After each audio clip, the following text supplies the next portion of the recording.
Iya, nanti kita anu dulu ya, sambil menunggu peserta yang lain. Saudara sekalian, ini yang ada di sini teman-temannya diajak join, silakan segera ya.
Betul. Ya. Pak Rahman ini alumnus UM ya?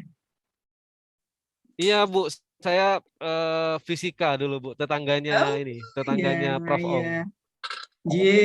Terima kasih loh sudah nanti Ya, berbagi apa ya pengalaman dengan adik-adik nanti. Mohon ya. supportnya Pak Rahman ini Prof Ong Oke. sudah kontak. Assalamualaikum Prof Ong. Waalaikumsalam. Mana Waalaikumsalam Pak Prof. wajib Rohman, terima kasih sudah bergabung. Ya, saya ikuti aja. Pak Prof.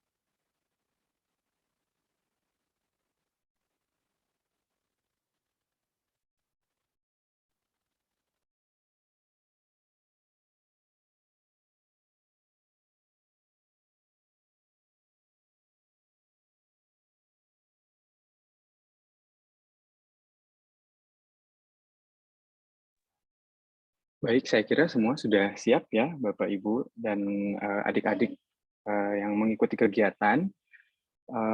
Bismillahirrahmanirrahim. Assalamualaikum warahmatullahi wabarakatuh. Selamat pagi, salam sejahtera untuk kita semua. Waalaikumsalam. Terima kasih kepada narasumber kita hari ini, Pak Rohman Hidayat dari PT POMI yang sudah hadir, juga kepada Ibu Ketua Departemen, Prof. Sri Rahayu Lestari, kepada Ibu Sekjur, Sekdep, mohon maaf, Ibu Siti Imratul Mastika, kemudian ada Prof. Fatur Rahman juga, dan Bapak Ibu lainnya, juga adik-adik semua. Semoga selalu dalam keadaan sehat walafiat. Kegiatan kita hari ini judulnya Kuliah Tamu dan Pembekalan KPL Nondik, ya, Jilid 2. Jadi sudah ada yang pertama waktu itu dengan narasumber yang berbeda, dan kali ini alhamdulillah kita kedatangan narasumber yang baru. Dan terima kasih kepada Prof. Fatur Rahman sudah di jembatan, ya, menjadi jembatan antara kita dengan Pak Rahman Hidayat sebagai narasumber kita hari ini. Baik, tidak berlama-lama lagi, mungkin kita akan langsung buka kegiatan ini oleh Ibu Ketua Departemen, Prof. Sri Rahayu Lestari, saya persilahkan. Baik, apakah suara saya bisa didengar dengan baik, Pak Fauzi? Jelas, Bu.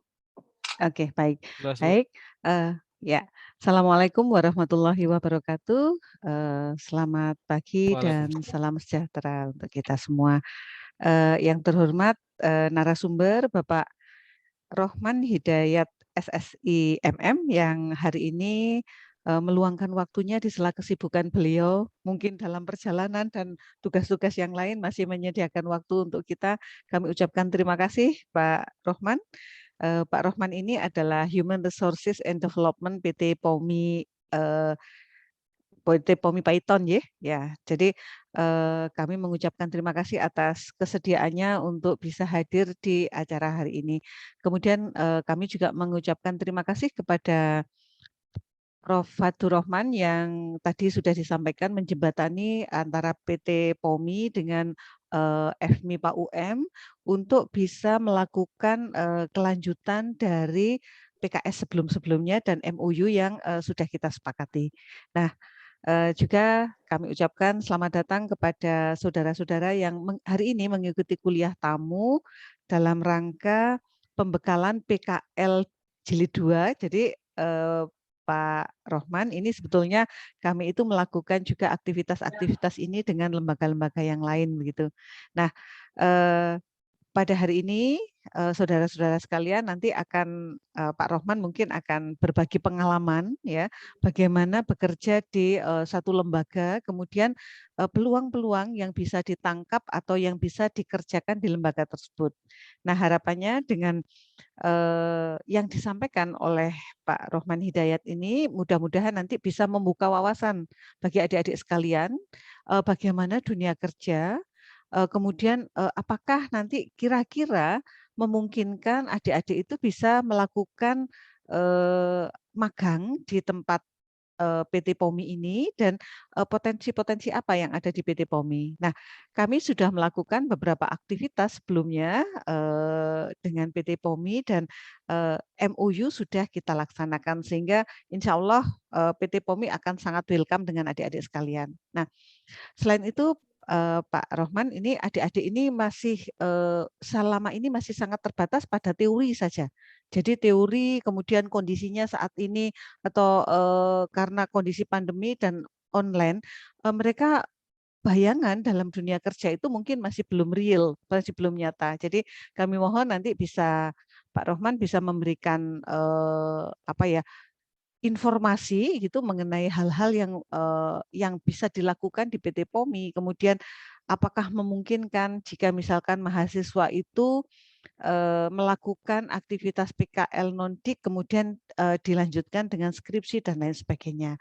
Dan mungkin juga aturan-aturan yang harus kami patuhi selama nanti berkegiatan di sana. Nah, mungkin itu saja yang bisa kami sampaikan. Sekali lagi kami ucapkan terima kasih sudah menyediakan waktu berbagi dengan kami. Kemudian kami juga mengucapkan terima kasih kepada tim PKL yang sudah menyiapkan semuanya dan moderator Pak Fauzi di tengah kesibukannya studi S3 masih meluangkan waktu untuk departemen. Jadi kami mengucapkan terima kasih semuanya dan dengan mengucap Bismillahirrahmanirrahim, kegiatan kuliah tamu jilid 2 dengan narasumber Bapak Rahman Hidayat SSI MM dari Human Resources and Development PT POMI dengan ini secara resmi dibuka. Ya. Terima kasih, mungkin itu yang bisa saya sampaikan. Selamat mengikuti kegiatan kuliah ini. Jangan sungkan-sungkan untuk bertanya mumpung ada narasumbernya. Ya. Assalamualaikum warahmatullahi wabarakatuh. Waalaikumsalam warahmatullahi wabarakatuh. Terima kasih Profesor Sri Rahayu Lestari untuk pembukaan kegiatan kita kali ini. Nah, sebelum dimulai, kita masih punya waktu ini sebelum jadwalnya sesi pematerian oleh Pak Rohman Hidayat. Saya mau membacakan terlebih dahulu CV dari beliau. Baik. Jadi nama lengkap narasumber kita hari ini adalah Bapak Rohman Hidayat, SSI MM. Beliau lahir 22 Agustus tahun 84. Kemudian background pendidikan dari Pak Rohman Hidayat ada S1 Fisika ya Pak ya, dari FMIPA UM tahun 2003 sampai 2007. Kemudian Magister Manajemen Human Resources Management di Universitas Lambung Mangkurat tahun 2017 sampai 2019. Banyak sekali sebetulnya CV-nya, tapi saya hanya akan membacakan highlights beberapa. Kemudian professional background dari Pak Rohman Hidayat ada sebagai Human Resources di SSC East Region 2007 sampai 2019 di PT HM Sampurna TBK Makassar. Kemudian Human Resources di PT Unilever Indonesia 2019 sampai 2014, kemudian Human Resources di PT Adaro Indonesia 2014 sampai 2020, dan yang paling baru sebagai Human Resources Manager di PT Python Operation Maintenance Indonesia 2020 sampai sekarang. Kemudian berdasarkan sertifikasi beliau, memang beliau sangat kompeten di bidang human resources generalis, kemudian di professional coaching ya. Jadi memang sangat tepat untuk sebagai narasumber kita hari ini.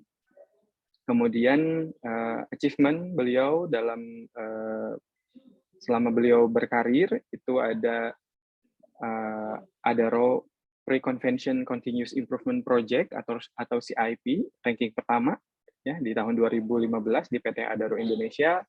Kemudian sebagai first runner up di bulan April 2015 di PT Adaro Indonesia juga, dan mendapatkan Kompas Award ya tahun 2014 saat beliau di PT Unilever Indonesia. Student achievement-nya banyak sekali, kemudian organisasi pengalaman organisasinya juga banyak. Jadi sangat bangga sekali pada dasarnya kami Pak Rohman Hidayat ya sebagai sesama alumnus mungkin ya, sesama alumni dari FMIPA UM gitu. Jadi saya mau menceritakan sedikit mungkin profil dari peserta juga hari ini adalah tidak hanya dari biologi Pak, tapi juga ada dari fisika, ada dari kimia, dan pada umumnya se-FMIPA gitu. Jadi akan sangat relevan dengan pengalaman Bapak yang juga memang bisa menggambarkan di PT Python mengenai kegiatan-kegiatan yang bisa dilakukan oleh mahasiswa FMIPA pada umumnya. Gitu. Baik, saya kira itu profil dari Bapak Rohman Hidayat. Kita punya waktu 1 jam Pak untuk pematerian, jadi nanti Bapak santai saja, jika nanti ada perlu perpindahan dari perjalanan ke hotel, nanti kita ada break sebentar, tidak apa-apa Pak. Iya. Saya kira itu cukup jelas. Jika cukup jelas, saya berikan kesempatan berikutnya kepada Pak Rohman Hidayat untuk menyampaikan materinya Pak. Silakan. Ya, ini saya sudah di hotel, mungkin saya sudah boleh minta waktu 5 menit Boleh, atau Pak. maksimum 10 menit. Boleh. Ya, Pak ya. Ya. Kita Saya kebetulan off memang dulu ya sebentar Pak ya. Ya, boleh Pak. Silakan Pak. Mohon izin Bu Prof. Monggo, ya. Monggo boleh anu dulu Pak. Kami sambil diskusi dengan para mahasiswa ini ya.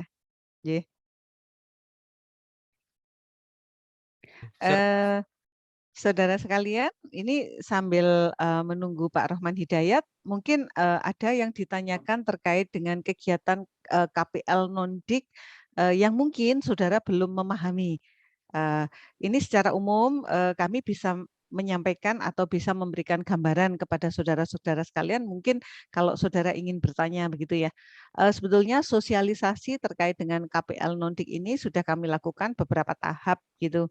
Nah, mungkin ini juga tidak hanya mahasiswa biologi, ada juga dari biotek, ada dari fisika, dan ada dari kimia. Silahkan kalau misalkan mau bertanya terkait dengan KPL Nondik yang itu terkait dengan MBKM, yang dikaitkan dengan magang terintegrasi dan lain sebagainya, silakan. Ya, silakan boleh bertanya. Ya, silakan.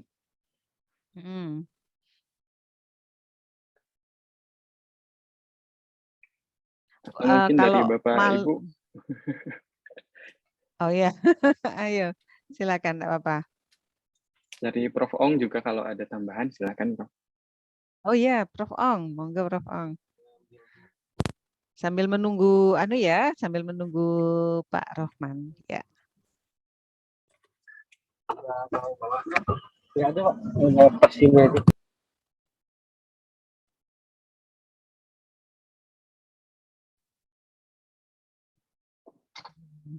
Ya, saudara begini, sebetulnya kalau saudara PKL itu ya, jadi PKL itu nanti berdasarkan evaluasi selama ini dari FMIPA itu PKL Nondik itu dilakukan selama 32 hari efektif ya. Jadi kegiatan PKL-nya 32 hari efektif. Namun berdasarkan evaluasi ternyata 32 hari efektif itu pengalaman di lapangan untuk memahami dunia kerja dan lain sebagainya itu ternyata dirasakan sangat kurang gitu. Nah, pemerintah kita terutama Kemenristek Kemendikbudristek ya, itu memberikan keleluasaan kepada perguruan tinggi untuk melakukan terobosan ya, yang itu dikaitkan dengan MBKM atau kegiatan yang terkait dengan Merdeka Belajar.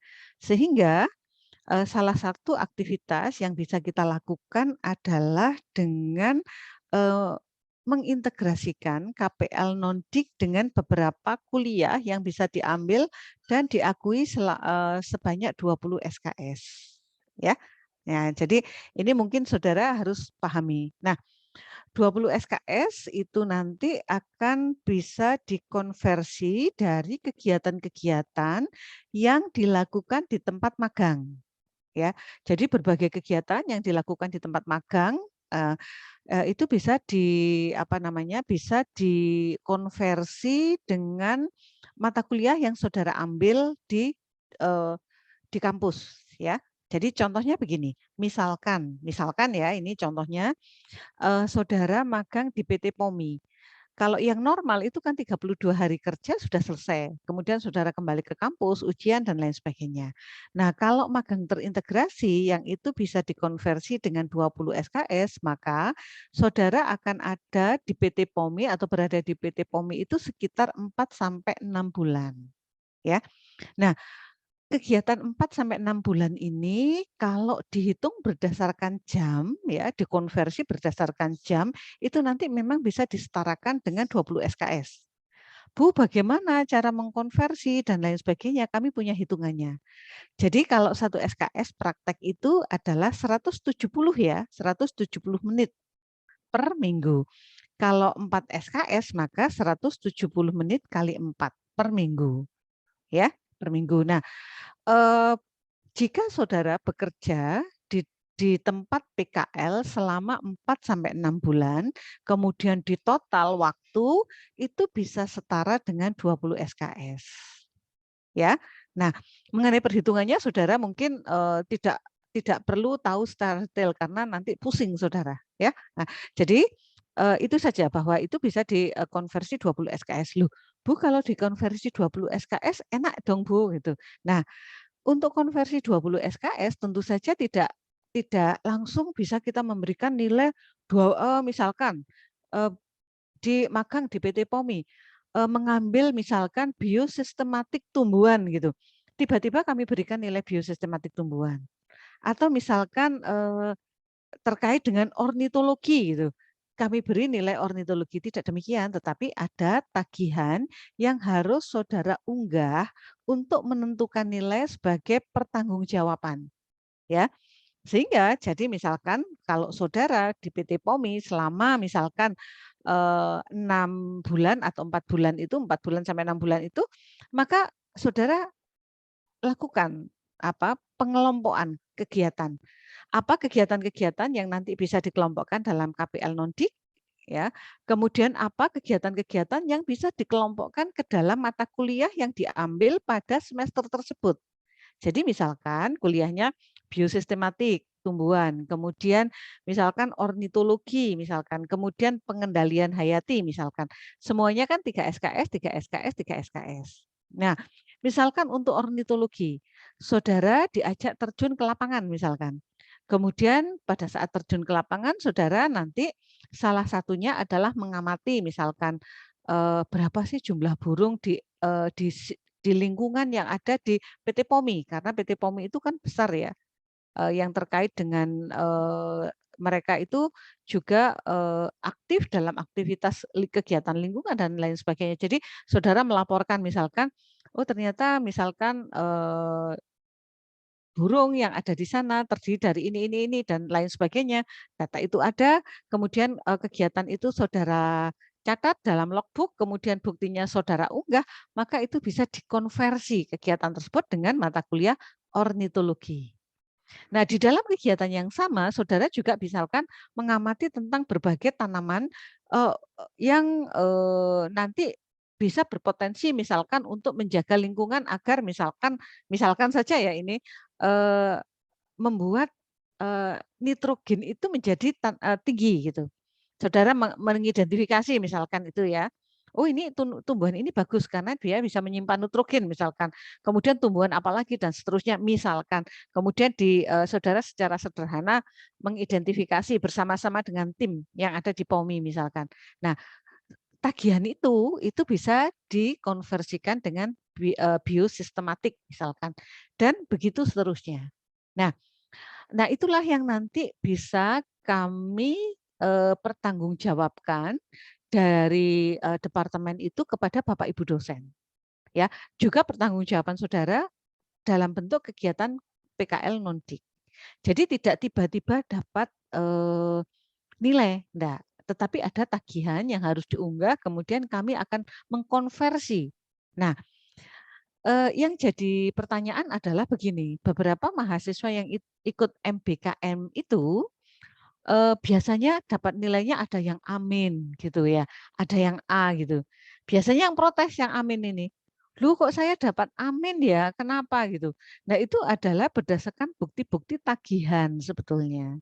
Ya, kalau saudara bisa menunjukkan bukti tagihan itu dengan baik, kemudian saudara bisa mempertanggungjawabkan dan seterusnya, maka pasti kami akan memberi A. Tetapi ada juga yang tidak mengunggah sama sekali. Kalau tidak mengunggah maka nilainya mohon maaf E, karena tidak ada tagihannya. Tetapi kalau ada misalkan tetapi tidak lengkap ya kami berikan amin gitu ya.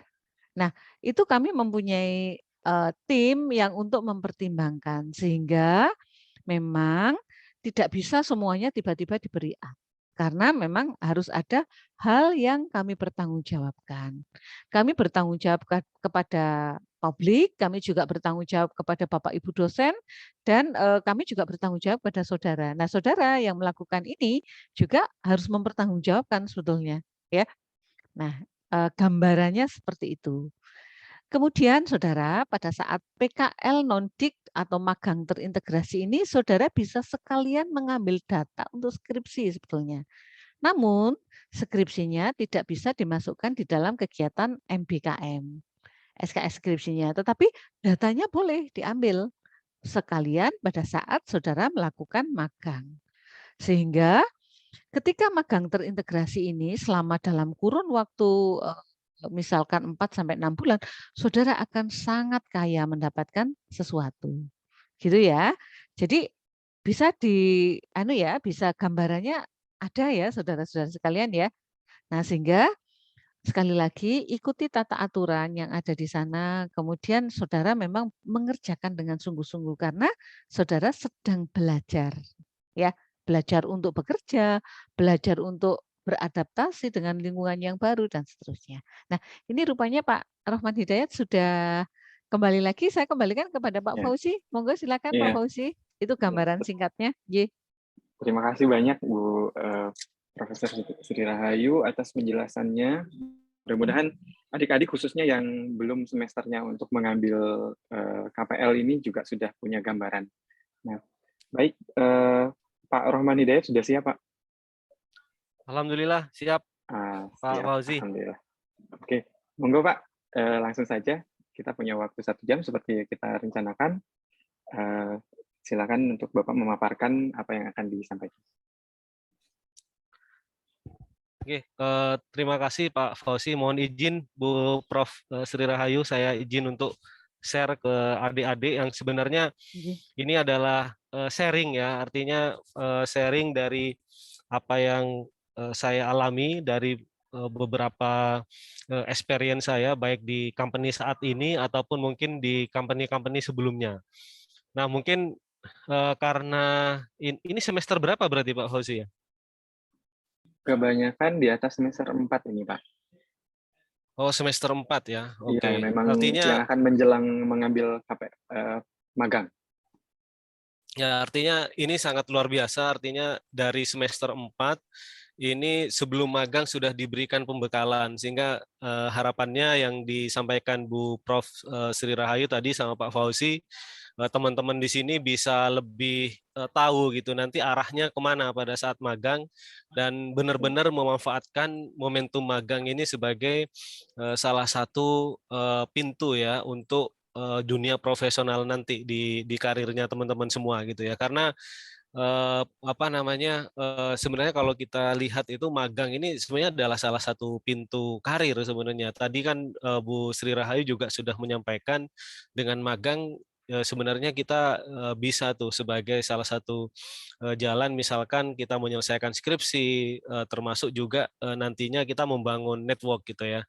Nah, dalam sharing kali ini saya coba mengambil tema bagaimana kita mengoptimasi gitu ya pengalaman magang kita gitu, baik sesuai dengan apapun bidang kita, sehingga nantinya goal dari masing-masing kita semua itu bisa tercapai. Nah, kita mungkin berangkat dari internship goal itu sendiri. Nah, ini sebenarnya perspektif dari kita yang coba saya resume dari semua aspek gitu ya. Mungkin satu gitu, bahwa internship dari teman-teman semua ini adalah bagian dari kurikulum akademik ya, berarti Pak Fauzi ya. 2 SKS atau berapa SKS sekarang, Pak? 2 ya, Bu ya? 4 SKS. Oh, 4 sekarang, Pak. Pak Oh, Rohman. 4 Iya. SKS ya? Iya, Oke. lumayan. Lumayan berarti. Kalau nggak salah saya dulu berapa ya? Apa 2 ya kalau nggak salah ya. Jadi ini salah satu bagian dari kurikulum. Jadi harapannya teman-teman juga bisa menyelesaikan apa yang menjadi kewajiban teman-teman secara akademik di Universitas Negeri Malang gitu ya. Kemudian yang kedua itu sebenarnya ini untuk mengasah kemampuan teman-teman semua. Artinya apa? Artinya dengan kemampuan yang sudah dipunya di masing-masing bidang, katakanlah misalkan fisika, biologi, atau kimia gitu ya. Nah, teman-teman nanti akan mencocokkan kemampuan itu dengan aktual praktek di lapangan. Katakanlah misalkan teman-teman di kimia gitu ya, di lab. Nah, kira-kira kalau di industri itu kira-kira apa saja sih yang dipakai knowledge-nya atau spesifik kompetensinya gitu. Nah, teman-teman bisa ketahui dengan proses magang ini gitu.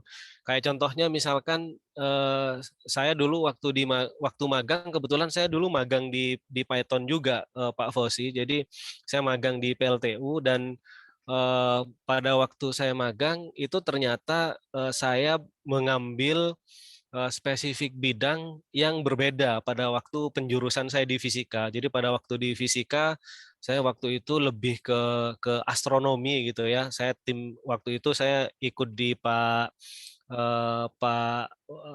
Tris sama satu lagi Pak siapa ya, saya lupa. Jadi ikut di astronomi, tetapi pada waktu magang akhirnya saya bisa mendapatkan sense yang berbeda gitu dari aktual kondisi di lapangan. Kira-kira karena saya magangnya di PLTU, otomatis kan ya penjurusan saya kan astronomi kan udah nggak relate lagi di sana. Nah, tetapi karena saya di PLTU, saya relate tentang material, tentang batu bara, kemudian produksi, tentang elektronika dan macam-macam. Akhirnya saya yang diambil pada waktu adalah kombinasi antara fisika material dengan fisika elektronika dan instrumentasi gitu. Karena pada waktu itu saya magangnya di departemen produksi, jadi saya waktu itu meneliti mengenai bagaimana elektrostatik presipitator, jadi alat penangkap debu di PLTU itu bisa efisiensinya itu optimal gitu. Nah, itu gabungan dari knowledge saya tentang fisika material yang waktu itu dibekali Pak Markus gitu ya, sama fisika elektronika instrumen yang waktu itu dibekali oleh Pak siapa ya, Pak Sentot apa Pak, saya lupa, Pak Sentot ya kalau nggak salah, atau Pak Taufik ya waktu itu. Jadi penggabungan dua knowledge itu gitu yang kemudian saya bisa dapatkan, dan sekaligus benar yang disampaikan oleh Bu Prof tadi gitu ya, karena kita sudah ngerasa klik dengan apa yang kita dapat pada waktu itu, jadi sekaligus saya ngambil data gitu pada waktu itu. Jadi magang saya coba menggali kira-kira materi referensi apa yang harus saya baca gitu ya, karena kan dunia industri ini kan kadang berbeda ya secara modul atau mungkin secara jangkauan dari materinya antara industri dan dunia kuliah. Jadi pada waktu saya di industri, saya lebih banyak mendapat perspektif materi itu dari mentor-mentor yang di sana, sekaligus mendapat baca langsung modul-modul yang ada di sana. Oh, kira-kira modulnya tentang ini gitu, pendalamannya tentang ini, tentang material atau mungkin tentang prinsip dari materi yang akan saya angkat itu sendiri gitu. Nah, itu pada waktu magang seperti itu. Nah, jadi saya kumpulin di situ gitu kan, dari informasi dan juga dari baca di library-nya. Nah, kemudian setelah itu sekaligus saya di sana coba nanya mengenai figur datanya, kira-kira kalau saya ngambil skripsi seperti ini kira-kira gimana ya Pak? Kira-kira memungkinkan nggak? Itu saya tanya ke mentor pada waktu itu gitu ya. Nah, baru kemudian setelah saya balik dari magang kembali ke kampus, itu saatnya kita sudah nyusun gitu secara struktur konsep skripsi kita seperti apa. Dan syaratnya lagi adalah karena kita akan mengambil data di sana, maka salah satu fungsi magang yang mungkin saya masukkan di sini di nomor 4 itu adalah networking. Jadi networkingnya ini harus di-maintain gitu ya. Jadi kalau misalkan kita magang, jangan ya sudah gitu, magang selesai ya sudah gitu kan, nggak ada kontinuitas lagi. Jadi kita harus maintain relationship-nya gitu dengan mentor, dengan rekan-rekan yang kita temui pada waktu magang, itu kita harus maintain gitu ya, maintain komunikasi, apalagi dengan dengan media seperti sekarang itu kan sangat mudah memaintain komunikasi dengan mereka. Nah, sehingga pada waktu kita butuh misalkan ada referensi apa atau mungkin butuh tentang data apa, itu cukup tidak harus datang ke sana, cukup di email saja ke mereka. Jadi mereka sudah terbangun trust-nya dengan kita gitu ya. Nah, terkadang yang menjadi PR adalah dalam membangun networking ini adalah teman-teman pada waktu magang itu merasa punya dunia sendiri gitu. Artinya bergaulnya itu dengan teman-teman yang magang saja gitu. Nah, jangan sampai terjadi seperti itu gitu. Jadi ya kita ya harus bisa berbeda gitu. Jadi apalagi sebagai lulusan UM gitu ya, itu harus berbeda gitu. Jadi kalau banyak katakanlah kita dengan dunia teknologi seperti sekarang, kadang kita asik dengan dunia kita sendiri gitu ya, dengan gadget kita, dengan networking kita yang sesama magang dari kampus tertentu gitu. Nah, jangan sampai terjadi seperti itu. Jadi kita benar-benar harus memanfaatkan, apalagi waktu magang ini kan kalau nggak salah hanya 2 bulan ya Pak Husi, atau 3 bulan Pak ya? 32 hari efektif, Pak, kalau yang normal, Oh, 30. Oh, 32 ya. Oke, oke. Iya, Saya 6 dulu 2 minggu. bulan kalau nggak salah. 6 minggu ya. Oke. Iya. Nah, jadi benar-benar dimanfaatkan. Artinya bagaimana 6 minggu itu teman-teman coba bikin apa namanya istilahnya step-step kalender gitu. Kira-kira di minggu pertama itu apa gitu. Kira-kira minggu pertama itu familiarisasi tentang bisnis proses, kemudian familiarisasi tentang rekan-rekan di lingkungan teman-teman magang. Terus mungkin familiarisasi tentang lingkungan kerja atau di lingkungan tempat teman-teman kos misalkan.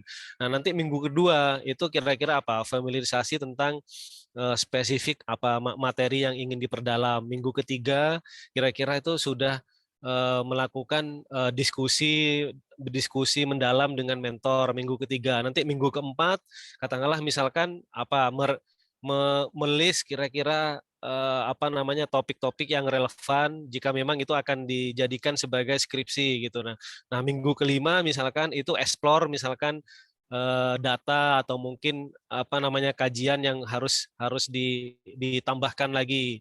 Nah, baru minggu keenam misalkan yaitu istilahnya bikin komitmen, artinya komitmen secara nggak tertulis, artinya kita ya ngobrol dengan HRD-nya, dengan saya atau dengan mentornya, Pak, saya tertarik dengan ini, Pak, kemungkinan nanti saya akan balik lagi atau mungkin saya akan ganggu Bapak dan lain sebagainya. Nah, ini disampaikan juga gitu. Jadi apa namanya prosesnya ini step-stepnya tadi benar-benar terbangun, disusun gitu ya. Nah, kemudian yang berikutnya adalah develop skill gitu ya. Jadi harapannya teman-teman magang itu punya skill yang baru gitu. Artinya tidak hanya knowledge-nya yang kalau knowledge-nya dipertajam gitu ya.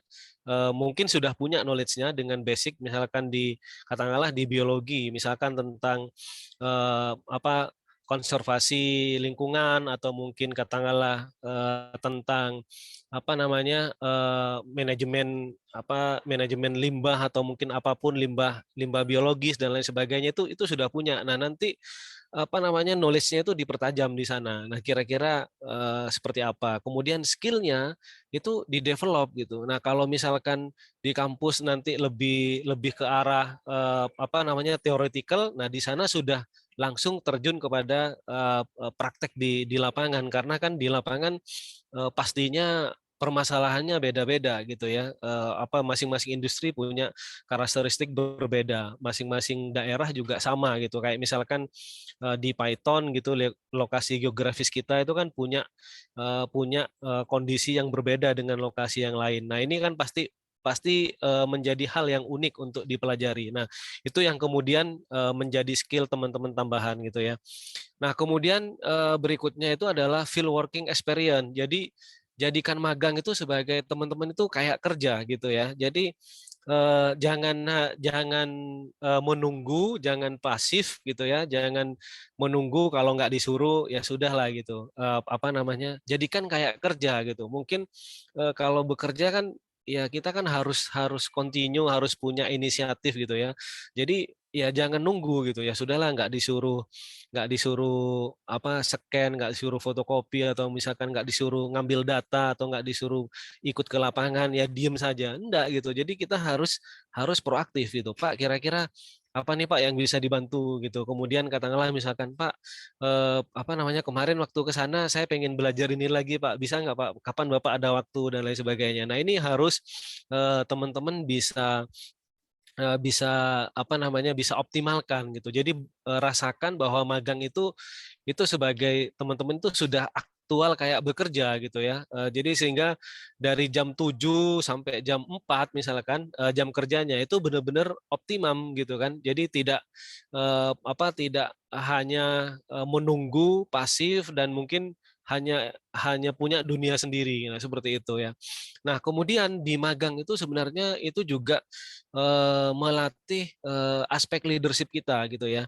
Leadership kita ini yang diasah itu bagaimana kita itu bisa mandiri, bisa lebih mandiri, kemudian bisa ngambil decision ya, berarti ngambil decision gitu ya, dan kemudian mungkin bisa ngambil resiko di sana gitu. Artinya apa gitu ya? Ketika teman-teman magang gitu ya, itu kan keluar dari dunia kampus gitu ya, nanti akan masuk ke dunia yang berbeda gitu. Nah, jangan sampai teman-teman ya katakanlah menggantungkan pada sosok misalkan katakanlah Pak Fauzi atau mungkin Pak Fatur sebagai pembimbing di kampus gitu, misalkan penjembatan antara kampus dengan perusahaan. Nah, jangan sampai nunggu gitu, udah Pak Fatur, nunggu Pak Fatur aja lah dan sebagainya, atau nunggu Pak Fauzi aja gitu. Nah, jangan sampai seperti itu gitu. Jadi lakukan proaktif leadership. Jadi ya udah, saya mau begini, saya ngambil begini, nanti konsekuensinya nanti seperti ini, itu teman-teman itu coba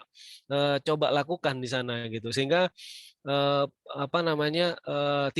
tidak terlalu banyak ketergantungan dari, baik itu dari sisi kampus gitu ya, ataupun ketergantungan dari pihak perusahaan gitu. Jadi tunjukkan kemandirian teman-teman di sana gitu, karena apa? Karena teman-teman magang ini kan juga diobservasi gitu ya oleh rekan kerja, oleh lingkungan di perusahaan gitu. Nah, teman-teman orangnya gimana gitu, behaviornya gimana. Nah, ini salah satu kesempatan gitu menunjukkan gitu.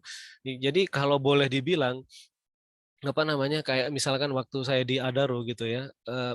Dulu ada anak fisika UM magang di Adaro. Jadi dia memang jago di elektronika instrumen gitu ya. Jadi waktu itu saya nanya ke Pak Samsul, Pak, kebetulan kan kita waktu itu ada masalah mengenai pemantauan pemantauan water management. Jadi dari air buangan tambang sebelum dialirkan ke masyarakat itu kan harus dikontrol pH-nya, kemudian kadar TSS-nya, kemudian juga suhunya dan lain sebagainya. Nah, selama ini pemantauan itu dilakukan secara manual. Artinya kita bayangin aja lahan tambang di Adaro itu seluas 35.000 hektar gitu. Nah, bayangin orang untuk memonitor wastewater manajemennya itu kita harus meletakkan orang di berbagai sudut lokasi gitu ya. Nah, sehingga kemudian itu saya coba linkkan dengan kampus pada waktu itu, saya dengan fisika, Pak, kita ada masalah gini Pak, bisa nggak ya ada yang pinter elektronika instrumen untuk memotret monitoring water management kita secara online gitu, apapun alatnya gitu. Nah, kebetulan Pak Samsul waktu itu ada satu mahasiswa fisika yang dia menang di kompetisi drone kalau nggak salah. Jadi ya udah Pak Samsul rekomendasikan itu dan dia masuk dan dia magang di sana, dan benar dia selama 2 bulan magang dia buat prototipe tentang itu, dan setelah dia selesai langsung direkrut beneran gitu kan. Nah, artinya apa? Artinya bagus kalau teman-teman magang, sebelum magang teman-teman itu sudah punya istilahnya skill, kira-kira mapping skill yang ingin diperkuat, ditonjolkan, dan nanti akan teman-teman kontribusikan di perusahaan itu gitu ya. Jadi itu akan lebih baik gitu, karena bagaimanapun kan perusahaan ini kan ibarat namanya juga industri kan, ini kan butuh namanya optimasi gitu ya, butuh namanya efisiensi, butuh namanya efektivitas, butuh namanya simplifikasi gitu ya, butuh namanya cost estimasi gitu ya, butuh namanya misalkan integrasi macam-macam gitu. Nah, kesempatan ini, peluang-peluang ini coba teman-teman itu manfaatkan gitu. Kira-kira kalau saya dari biologi, kira-kira dengan saya punya kemampuan di sini, nanti saya akan memilih jalur apa. Tadi kan jalur-jalurnya kan tadi ada beberapa, ada optimasi gitu ya. Kayak tadi yang contohnya saya contohkan yang teman yang fisika itu dia artinya optimasi gitu ya. Artinya dari proses yang manual dia optimasi jadi seperti itu. Nah, teman-teman mau milih optimasi, mau milih efisiensi kah gitu kan, atau mau milih efektivitas, mau milih simplifikasi, misalkan dari proses sekarang ABCDE, terus teman-teman masuk ke sana, magang di sana, Pak saya punya ide dari ABCDE kita singkat aja dari ABC saja gitu. Nah, itu bisa dilakukan sekali gitu, dan itu efeknya luar biasa. Jadi apa namanya, pasti teman-teman juga akan disenangi. Kemudian yang kedua, ya teman-teman ujung-ujungnya akan di-hire oleh perusahaan itu gitu, karena sudah terkonfirm memberikan kontribusi di dalam perusahaan seperti itu ya. Nah, yang terakhir jadi dari semua yang teman-teman lakukan selama magang gitu ya, baik itu sebelum magang, tadi Pak Fauzi menyampaikan gitu ya, ada pengalaman organisasi saya, kemudian aktivitas-aktivitas saya di kampus atau mungkin di luar kampus gitu ya, kemudian ditambah aktivitas magang, kemudian nanti pada saat magang teman-teman bisa berkontribusi apa gitu. Nah, itu adalah portofolio teman-teman semua gitu ya. Itu akan menjadi sumbangsih terhadap kurikulum vitae teman-teman semua gitu ya. Jadi kita tugasnya sekarang buat portofolio gitu ya. Teman-teman yang sekarang mungkin sudah terjun bersama tim di MIPA misalkan lewat PKM gitu ya, pekan karya mahasiswa atau mungkin pekan karya ilmiah mahasiswa dengan ide-ide penulisan karya ilmiah macam-macam. Nah, itu adalah portofolio gitu ya. Nah, kalau teman-teman di kampus bisa dengan ide yang istilahnya out of the box di luar dari dunia kampus. Nah, sekarang teman-teman mau magang itu ada banyak judul di dunia usaha gitu ya. Teman-teman mau nyari judul apa di dunia usaha banyak gitu, karena problemnya perusahaan nih banyak sekali gitu. Ya kayak contohnya misalkan kita kerja sama Pak Oong tentang konservasi. Kemudian kita juga kerja sama ITS misalkan tentang solar PV macam-macam. Nah, itu kan problem-problem atau mungkin istilahnya peluang-peluang di perusahaan yang bisa teman-teman manfaatkan sebagai tambahan portofolio nantinya gitu ya. Dan jangan salah teman-teman ya. Jadi kalau misalkan teman-teman magang gitu ya, di CV pada waktu teman-teman ngelamar kerja, magang itu bisa ditambahkan sebagai working experience gitu. Karena sebenarnya levelnya setara gitu. Tinggal pertanyaannya adalah bagaimana teman-teman bisa menjelaskan dan mempertanggungjawabkan kira-kira ada nilai tambah apa yang teman-teman dapatkan di situ gitu. Karena biasanya pertanyaan interview itu begini gitu kan. Oh, kamu dulu magang di mana gitu. Katakanlah misalkan oh di Telkom Pak, atau mungkin katakanlah di lab Pak gitu. Nah, apa aktivitas kamu di sana? Kita jelaskan aktivitasnya. Terus kontribusi kamu apa selama kamu magang di sana? Apa yang kamu bisa ambil dari selama kamu magang di sana? Nah, kita bisa nggak di situ gitu. Nah, kita mampu clear menjawab nggak pertanyaan-pertanyaan itu. Jika itu clear gitu, kita bisa sampaikan, maka itu jadi nilai tambah dari portofolio kita, teman-teman gitu, seperti itu. Jadi itu beberapa internship goal ya gitu. Dan nah, mungkin saya akan masuk ke beberapa work ethic ya, sebagai mungkin teman-teman bisa persiapkan sebelum teman-teman internship gitu ya. Ini beberapa etika-etika di dunia kerja yang mungkin teman-teman bisa develop gitu ya. Nah, yang pertama integritas teman-teman. Jadi integritas ini mutlak gitu ya. Artinya kalau integritas itu kita ibaratnya di semua nilai moral agama itu kan ini nomor satu gitu ya. Nah, kaitannya apa dengan teman-teman magang gitu? Kalau teman-teman magang ya nantinya satu gitu ya, jangan pernah perusahaan tuh punya data-data konfidensial gitu ya, data-data konfidensial, dokumen-dokumen konfidensial gitu ya.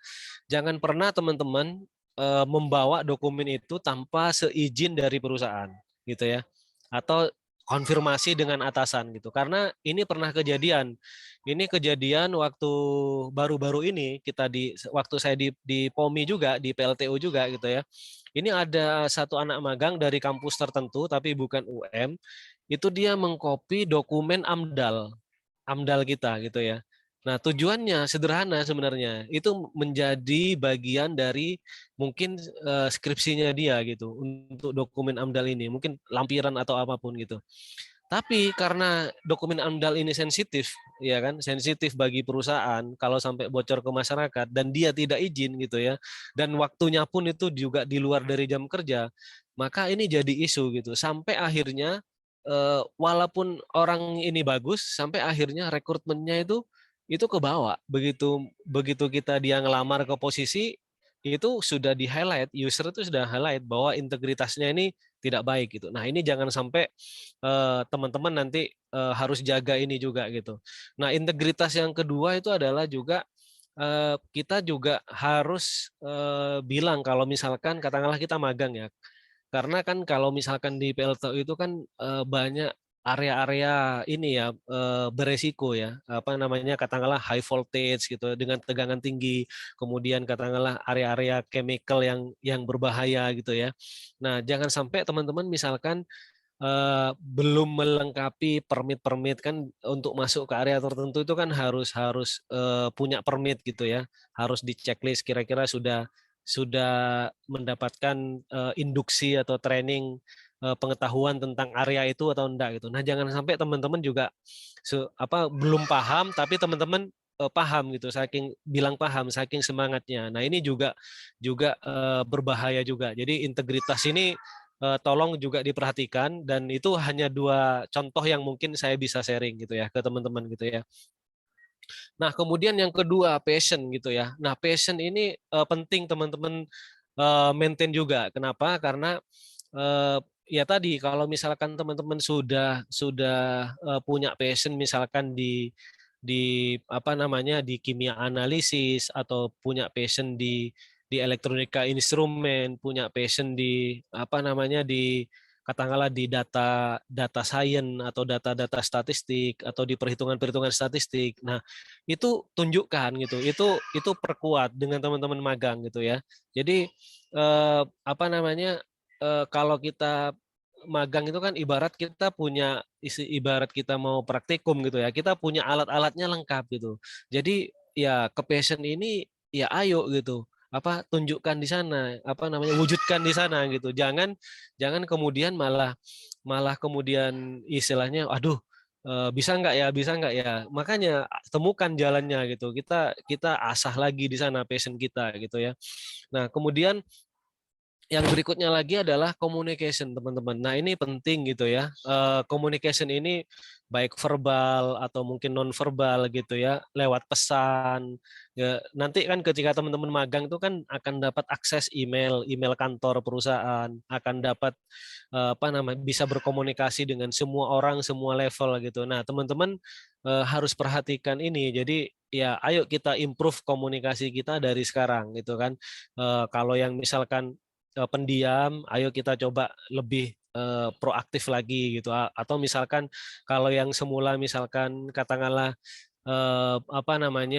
komunikasinya itu mungkin lebih sebatas teman gitu. Nah sekarang ya kita coba lebih multi level lagi gitu.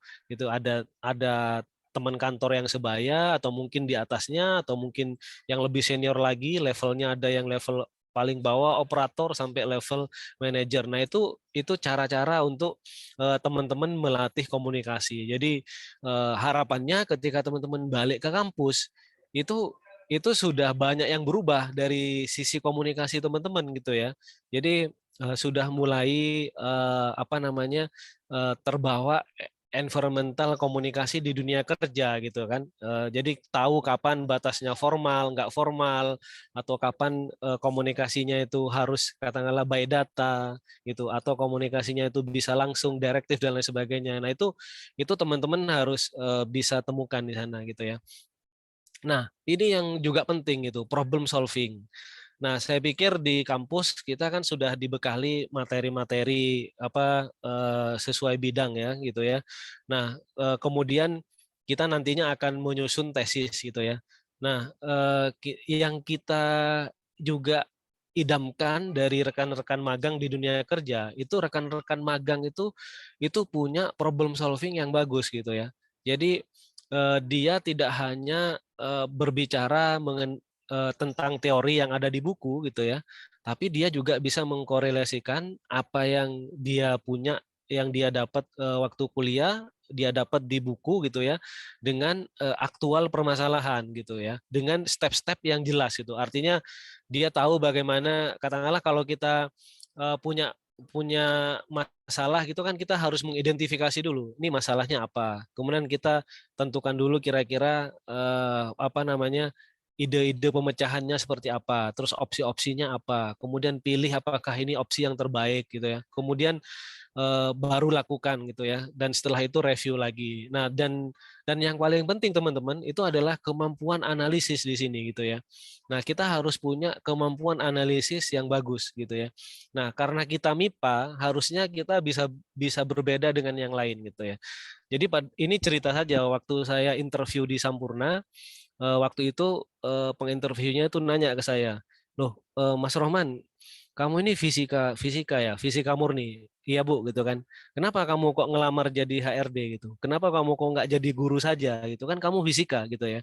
Nah itu yang kemudian ditanya sama dia. Jawaban saya pada waktu itu gini gitu kan.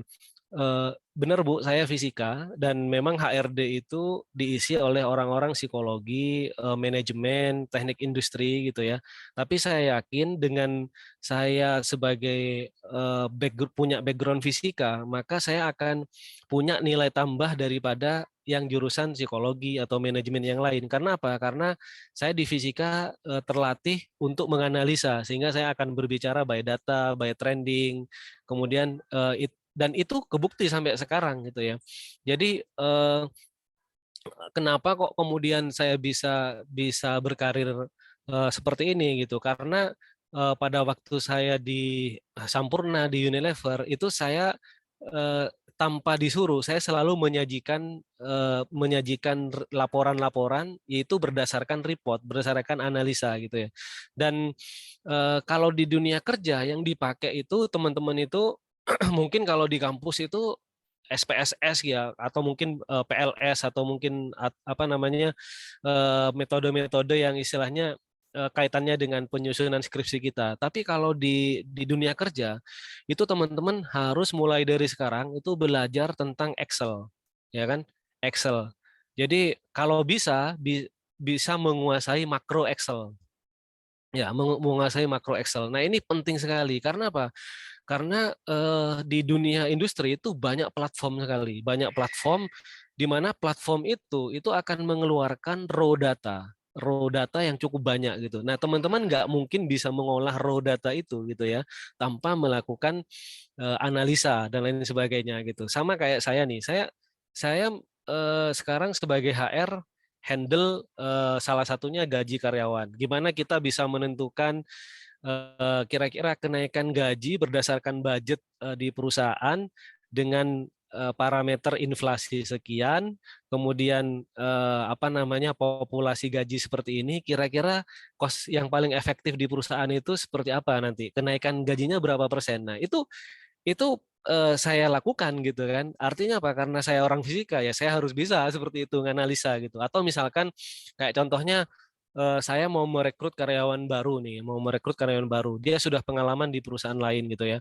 Nah, katakanlah gajinya X gitu. Nah, dengan gaji X itu kita akan nawarin dia berapa di perusahaan ini yang tidak kemudian merusak statistik populasi di perusahaan kita pada posisi yang sama dengan dia itu. Nah, itu kan kita harus punya sense di situ ya, sense analisa gitu. Nah, ini digunakan, dan teman-teman jangan khawatir mau backgroundnya biologi, mau backgroundnya kimia, fisika gitu. Itu apa namanya, kalau teman-teman punya nilai tambah tadi, tidak hanya di yang rutin atau mungkin yang benar-benar ada di ada di eh, dunia kampus saja, itu teman-teman itu saya pikir bisa melakukan. Dulu waktu saya di Sampurna itu ada anak matematika UM tuh teman saya. Tapi sekarang sudah resign dan jadi dosen di eh, kalau nggak di UIN, kalau nggak salah di ITN, kalau nggak salah. Itu anak matematika UM, lulusan lulusan adik tingkat saya. Saya lulusan 2007, dia kalau nggak salah lulusan 2009 atau 2010 gitu ya. Nah, itu dia matematika. Jadi dia jabatannya apa pada waktu di Sampurna? Itu jabatannya itu sales analis. Bayangin, matematika sebagai sales analis gitu ya. Jadi yang dia gunakan itu adalah konsep-konsep yang sebenarnya relate pada matematika juga gitu. Jadi apa namanya? eh, jadi dia tuh istilahnya gini, misalkan ini apa namanya, kita punya stok sekian, kemudian apa namanya, harga pasaran rokok-rokok di pasaran sekian. Nah, kita biaya produksi sekian. Nah, kita mau jual berapa nih gitu. Biar apa namanya, market tetap tumbuh tapi keuntungan juga ada. Nah, itu dilakukan dan itu dia pakainya MATLAB waktu itu. Pakai MATLAB saja. Jadi MATLAB tuh dipakai loh di dunia kerja gitu. Jadi itu teman-teman. Nah, makanya mungkin MATLAB itu adalah kalau nggak matematika mungkin agak susah ya karena nggak terpapar ya. Tapi untuk kita yang jurusan-jurusan lain itu Excel aja dikuasai. Itu kan Excel kan banyak fungsi ya Pak Fauzi. Itu bisa dieksplor di situ fungsi-fungsi statistik di Excel itu akan menguatkan teman-teman gitu ya. Jadi waktu saya di Unilever saya itu levelnya biasa, staf biasa, karyawan biasa, tapi saya dipercaya untuk nyiapkan bahan meeting direksi waktu itu. Jadi mengenai trending orang keluar, terus kemudian statistik kira-kira mengenai training, pengembangan karyawan gitu. Saya nyiapin itu. Jadi dari situ saya belajar banyak gitu. Oh, ternyata ini konsepnya begini, ini yang dipakai polanya dan sebagainya. Jadi mumpung masih belum terlambat, teman-teman masih semester 4 gitu ya. Ayo coba lihat Excel kita gitu sekarang. Kalau misalkan sekarang Excel itu hanya untuk input gitu ya. Kan kalau bedanya input itu kan hanya masukkan angka saja. Misalkan row 1, 2, 3, 4, 5 gitu kan hanya masukkan angka saja gitu.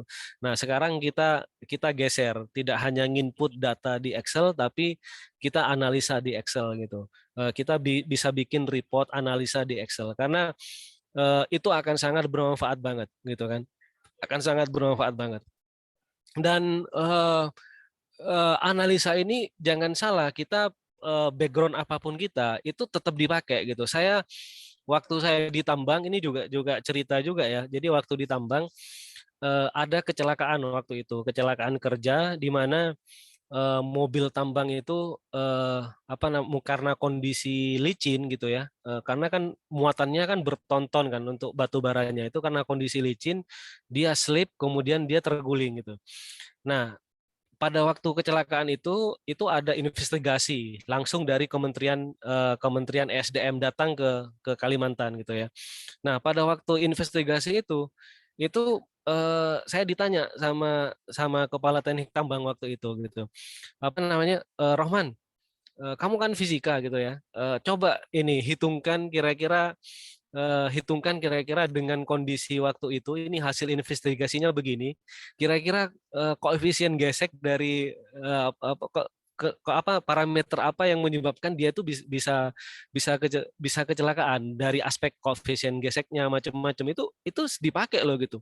Nah, cuma waktu itu kan saya sudah di HRD lama. Udah 8 tahunan. Waduh Pak, saya lupa Pak, saya tanyakan dulu sama teman saya gitu. Jadi saya telepon teman saya yang memang ngajar fisika. Ini tak kirim ya soal hasil analisa investigasinya safety tempatku itu. Tolong dihitungkan kira-kira hasilnya seperti apa gitu. Nah, sampai seperti itu loh. Jadi apa namanya banyak aspek-aspek ilmiah yang berdasarkan background kita itu sangat dipakai di dunia industri seperti yang sekarang. Apalagi kalau hubungannya dengan kimia dan biologi gitu ya, sekarang kan kita tantangannya itu kan industri berbasis go green ya, berbasis lingkungan gitu ya. Terus kita juga punya tantangan sekarang seperti halnya di PLTU Python itu kan tantangan bagaimana nanti ke depan itu akan berubah menjadi energi terbarukan gitu ya. Nah, agar kita istilahnya kontrak kita ini kan katakanlah 10 tahun ke depan, masih sisa 10 tahun. Nah, agar kontrak kita itu diperpanjang, itu adalah bagaimana kita bisa migrasi ke energi terbarukan gitu. Baik itu lewat bisnis proses secara keseluruhan ataupun secara parsial. Misalkan yang kita lakukan sekarang install solar PV atau bahkan kita sekarang yang sama Pak Ong itu kita konservasi hutan gitu ya untuk menghitung emisi gitu sehingga sehingga emisi yang kita keluarkan dari gas buang batu bara dengan apa namanya inisiatif-inisiatif Go Green ya, itu bisa berimbang gitu. Karena kalau misalkan ini nggak berimbang, kita sekarang kena namanya apa namanya ini tax emission. Jadi kita kena pajak yang lebih tinggi daripada gas buang itu sendiri. Nah, ini yang kemudian banyak tantangan-tantangan misalkan di kimia, di biologi itu banyak sebenarnya. Tinggal kemudian teman-teman rajin baca jurnal, rajin baca apa namanya rajin baca bisnis-bisnis report gitu atau mungkin industri-industri report trending. Nah, kira-kira dari situ kira-kira teman-teman akan fokus kemana itu bisa gitu ya. Nah, yang terakhir ini adalah growth mindset teman-teman. Jadi growth mindset itu ibaratnya keinginan kita untuk terus tumbuh gitu ya. Jadi kalau fixed mindset ya sudah gitu. Mungkin kalau saya logikakan dengan magang ini atau internship ini, mereka yang punya fixed mindset ya sudahlah apa namanya gimana lagi 4 SKS harus dijalani, ya udah tak magang aja di mana wis apa sebelah rumahku tuh ada industri apa kecil tuh, tak di sana aja sudah gitu. Nah, ini orang-orang yang fixed mindset gitu. Tapi kalau orang yang growth mindset, oke, ini saya ada kesempatan magang gitu kan, saya punya kesempatan untuk belajar lebih, bangun networking, kemudian saya bisa ngasah knowledge saya, nambah pengetahuan saya tentang bidang yang akan saya tekuni, tahu dunia industri, saya akan nyari informasi kira-kira industri apa yang lagi tren sekarang dan kira-kira saya bisa berperan di mana. Ini orang-orang growth mindset gitu ya. Jadi ayo kita teman-teman semuanya gitu ya, mumpung ini salah satu bentuk perhatian dari fakultas, dari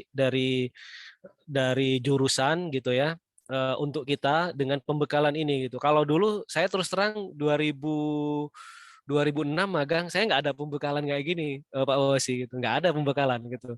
Ya istilahnya, dan mungkin waktu itu istilahnya istilahnya ininya beda ya, eranya kan beda ya. Mungkin waktu itu kan mungkin masih fokus ke bidang pendidikan gitu ya. Mungkin belum banyak lah ke industri gitu ya. Tapi kalau sekarang kan kan sudah banyak kerjasama dengan industri gitu ya, dengan banyak industri. Nah, ini kesempatan teman-teman. Jadi apa teman-teman punya sarana lebih baik daripada saya waktu dulu kuliah 2006 gitu ya. Jadi harusnya teman-teman bisa lebih baik daripada saya, lebih sukses gitu ya.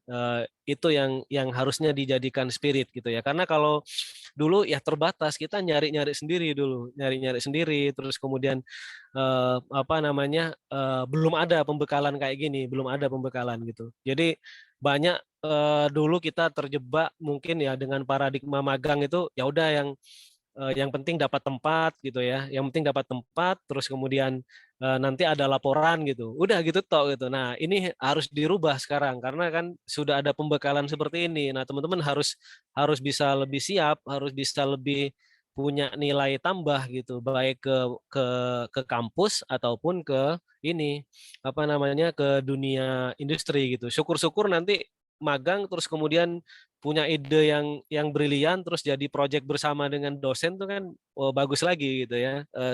Itu juga bagus lagi gitu. Nah, mungkin itu dari beberapa aspek ini ya. Dan yang terakhir ini adalah aspek networking teman-teman ya. Nah, ini penting sekali gitu ya karena magang ini ya kita kan istilahnya nggak pernah tahu gitu ya, nggak pernah tahu kayak misalkan saya dulu magang 2006 di Python gitu ya, saya nggak pernah tahu 2020 saya akan balik ke Python setelah 14 tahun saya melanglang buana ke Sampurna, ke Unilever Jakarta, ke tambang di Kalimantan, akhirnya bisa balik ke Python gitu ya. Nah, saya waktu itu setelah selesai magang, saya tetap nyimpen tuh nomor-nomor dari mentor-mentor saya waktu magang gitu. Saya nyimpen, saya WA gitu ya, walaupun kemudian saya WA mungkin kadang dibalas, kadang nggak dibalas gitu. Tapi itu saya nyimpen gitu. Dan walaupun setelah itu nggak pernah komunikasi, Tapi ketika saya masuk 2020 ke Python gitu kan, saya tuh masih familiar dengan orang-orangnya, dan saya apa namanya, saya nyimpen kartu namanya itu akan buat filter sendiri ke mereka. Jadi kayak misalkan sebagai orang baru ya, misalkan saya 2020 masuk, saya kenalan sama senior yang sudah senior karena 2006 saya magang di sana, orangnya udah di sana gitu ya. Saya bawa tuh kartu namanya, Pak, saya masih nyimpen loh Pak kartu nama Bapak 2006 gitu. Masih nyimpen ya kamu ya gitu. Wah, makasih loh kamu masih nyimpen. Iya Pak gitu ya. Mungkin ini Pak jalannya saya bisa ketemu Bapak lagi. Nah itu kan beda feel-nya gitu ya. Beda feel-nya gitu. Artinya orang itu, wah ini orang ini memang serius gitu. Maintain networking itu memang ada upaya gitu ya. Walaupun ya just kartu nama gitu ya, just kartu nama, tapi benar-benar ada saya tunjukkan ke dia, Pak, ini loh Pak kartu nama Bapak 2006 waktu saya magang gitu. Terus saya tunjukkan fotonya, ini loh Pak fotonya. Betul, saya magang ini saya foto sama Bapak. Oh iya ya gitu. Nah, itu kan akan beda. Jadi akan membantu saya sebagai orang baru di 2020 itu beradaptasi di sana gitu. Nah, jadi networking ini memang tidak bisa dipanen sekarang gitu. Ini kalau teman-teman baca bukunya Seven Habit gitu ya, Seven Habit karya Stephen Covey itu kan ada di sana itu namanya emotional bank account gitu. Emotional bank account itu adalah tabungan emosi kita gitu ya, tabungan emosi kita. Jadi itu ibarat kayak kita nyimpen di ATM gitu ya. Jadi kalau misalkan saya maintain komunikasi dengan Pak Fauzi gitu. Misalkan setiap ke Malang saya, Pak Fauzi di mana? Saya di Malang nih gitu. Ini di mana gitu. Nah, itu ibarat tabungan emosi kita gitu ya. Nah, demikian juga networking kita gitu. Jadi networking kita ini ayo kita polakan sebagai tabungan emosi kita yang nantinya itu akan kita gunakan saat kita butuh gitu ya, saat kita butuh. Jadi, nah kalau kita nggak maintain ini, ya nanti ya saldonya nggak nambah-nambah atau bahkan kita tarik terus. Misalkan caranya narik, misalkan saya misalkan saya maintain emotional bank account saya sama Pak Oong gitu ya. Saya dijadwalin, Mas Roman ngisi di acara pembekalan PKL gitu. Oh ya Pak, saya ini kan sebenarnya upaya untuk nabung emosional Bang Okon dengan Pak Oong gitu ya. Ternyata saya tuh nggak datang gitu. Pak Oong saya nggak bisa Pak Oong. Wah gimana udah kadung dijadwalin dan sebagainya. Nah itu kan ibarat ATM tadi. Saya tuh narik emosional Bang Okon saya dengan Pak Oong gitu. Jadi ya logikanya seperti itu. Jadi teman-teman magang di perusahaan, banyak teman gitu ya, nanti banyak relasi di sana, itu tujuannya untuk networking gitu ya, yang hasilnya tidak bisa dipanen sekarang gitu ya, dipanennya nanti masa pasca teman-teman sudah lulus, mungkin sudah nanti ya seperti saya 14 tahun lagi baru dihidupkan lagi networkingnya tadi gitu, seperti itu. Nah, yang terakhir itu adalah personal branding, teman-teman. Jadi portofolio teman-teman sudah punya gitu ya, pernah magang di mana, di Python atau di mana di perusahaan lain dan sebagainya. Itu kan portofolio ya gitu. Terus waktu magang ngerjain project apa, terus skripsinya tentang tema apa dan lain sebagainya, itu portofolio. Pernah juara karya ilmiah, ikut organisasi, kemudian ikut volunteer dan lain sebagainya, itu portofolio gitu ya. Nah, nah dari portofolio itu akan menjadi personal branding teman-teman gitu kan, menjadi personal branding teman-teman yang personal branding ini harus di-maintain secara konsisten gitu ya. Mungkin kalau teman-teman yang suka nulis ya bikin website gitu ya. Mungkin teman-teman yang punya berkreasi ya bikin vlog gitu, YouTube yang ikuti trending yang sekarang gitu ya. Atau nanti kalau teman-teman kalau sudah bekerja kayak saya profesional itu bikin akun LinkedIn gitu. Nah, LinkedIn itu untuk akun profesional, bikin akun LinkedIn gitu. Dan jangan lupa maintain sosial media teman-teman itu dengan sesuatu yang positif itu. Karena apa? Karena rekrutmen sekarang itu juga tidak hanya cek referensi itu dari sisi CV atau mungkin siapa yang dihubungi, tapi juga dari aktivitas sosmed teman-teman. Apalagi itu perusahaannya itu perusahaan startup gitu. Perusahaan startup itu itu sangat concern kepada apa namanya cek referen itu berdasarkan aspek sosial media gitu. Tapi kalau yang perusahaan konvensional tuh enggak terlalu gitu ya. Seperti itu. Nah, ini mungkin terakhir ini sorry ini masih berapa set lagi nih.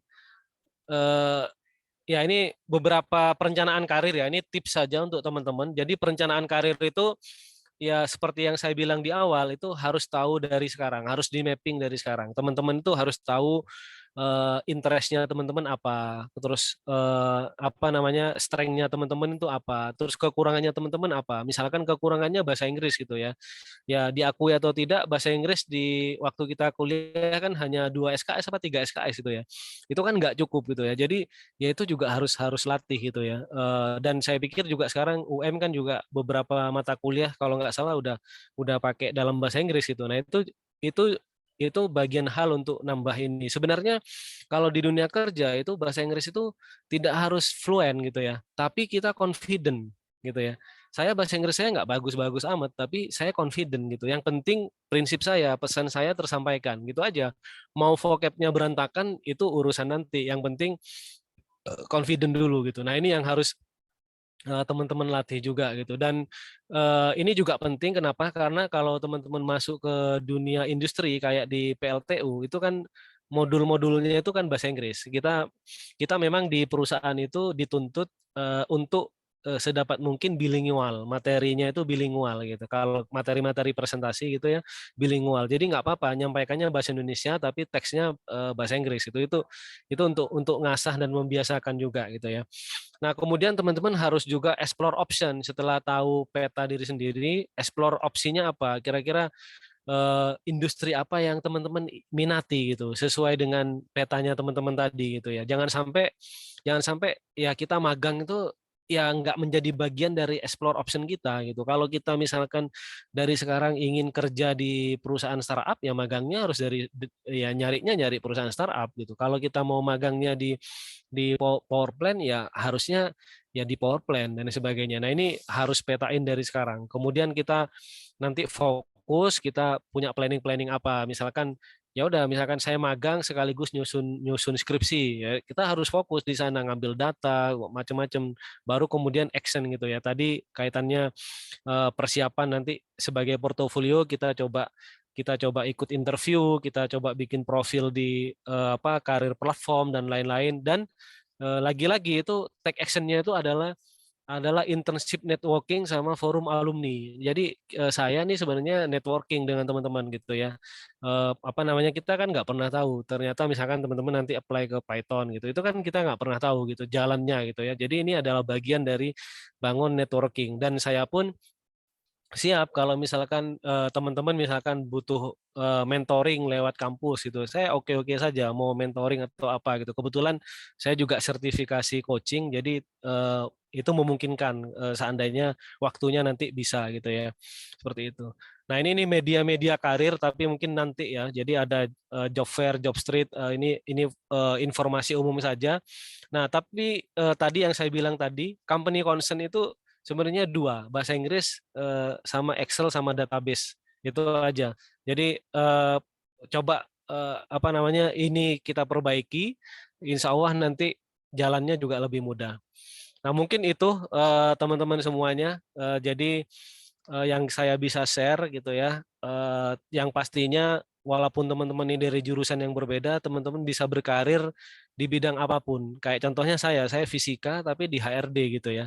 Tapi ada hal lain yang coba saya kemas sebagai portofolio saya untuk mengkonfirm ya perusahaan saat awal saya sudah berkarir di HRD gitu. Jadi apa namanya teman-teman masih panjang perjalanan. Jadi ya ayo coba kita benahi dari sekarang lewat ya program-program seperti ini dan nantinya juga teman-teman bisa perbaiki apa yang harus teman-teman improve gitu ya dari sisi mungkin analisa atau mungkin dari experience organisasi, mungkin dari komunikasi gitu ya, atau mungkin yang semula belum ikut PKM ya ikutlah minimal. Saya dulu ikut PKM apa namanya? Saya waktu kuliah itu awalnya nggak suka nulis gitu ya.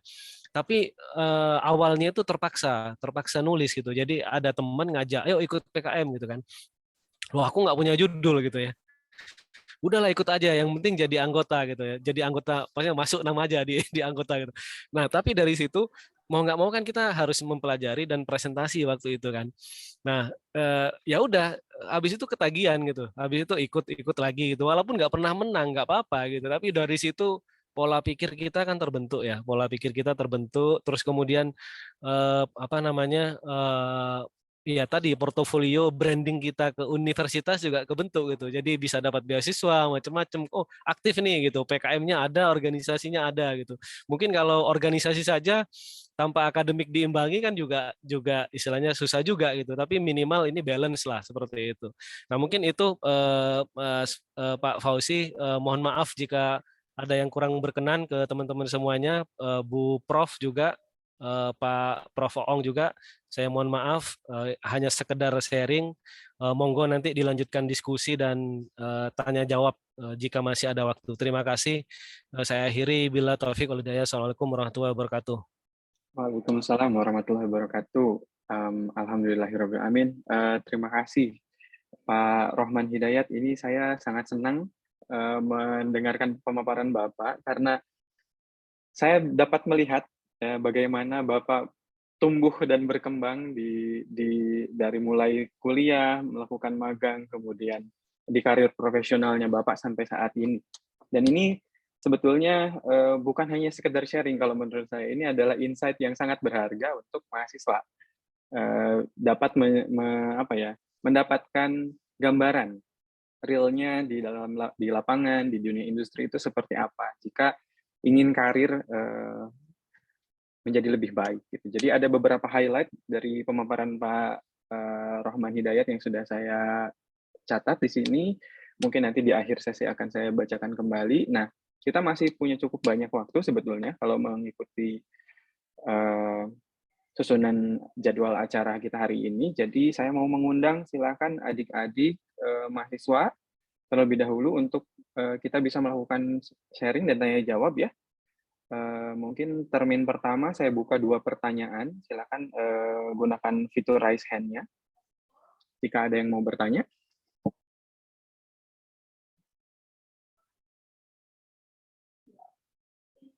Ada yang akan bertanya? Silakan.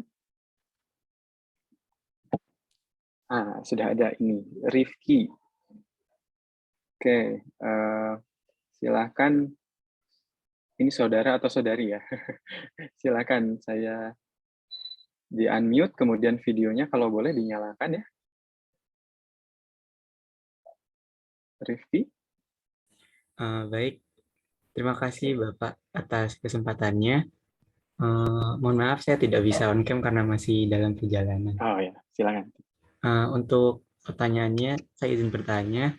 Misalnya kan saya dari background-nya biologi gitu. Misalnya nanti ada interest buat ngejar karir di luar bidang biologi, misalnya sebagai data analyst atau data scientist, itu apa ada untuk melamar pekerjaan itu apakah harus ada pengalaman magang yang sejalan dengan data scientist atau data analyst sebelum melamar pekerjaan di sebuah perusahaan?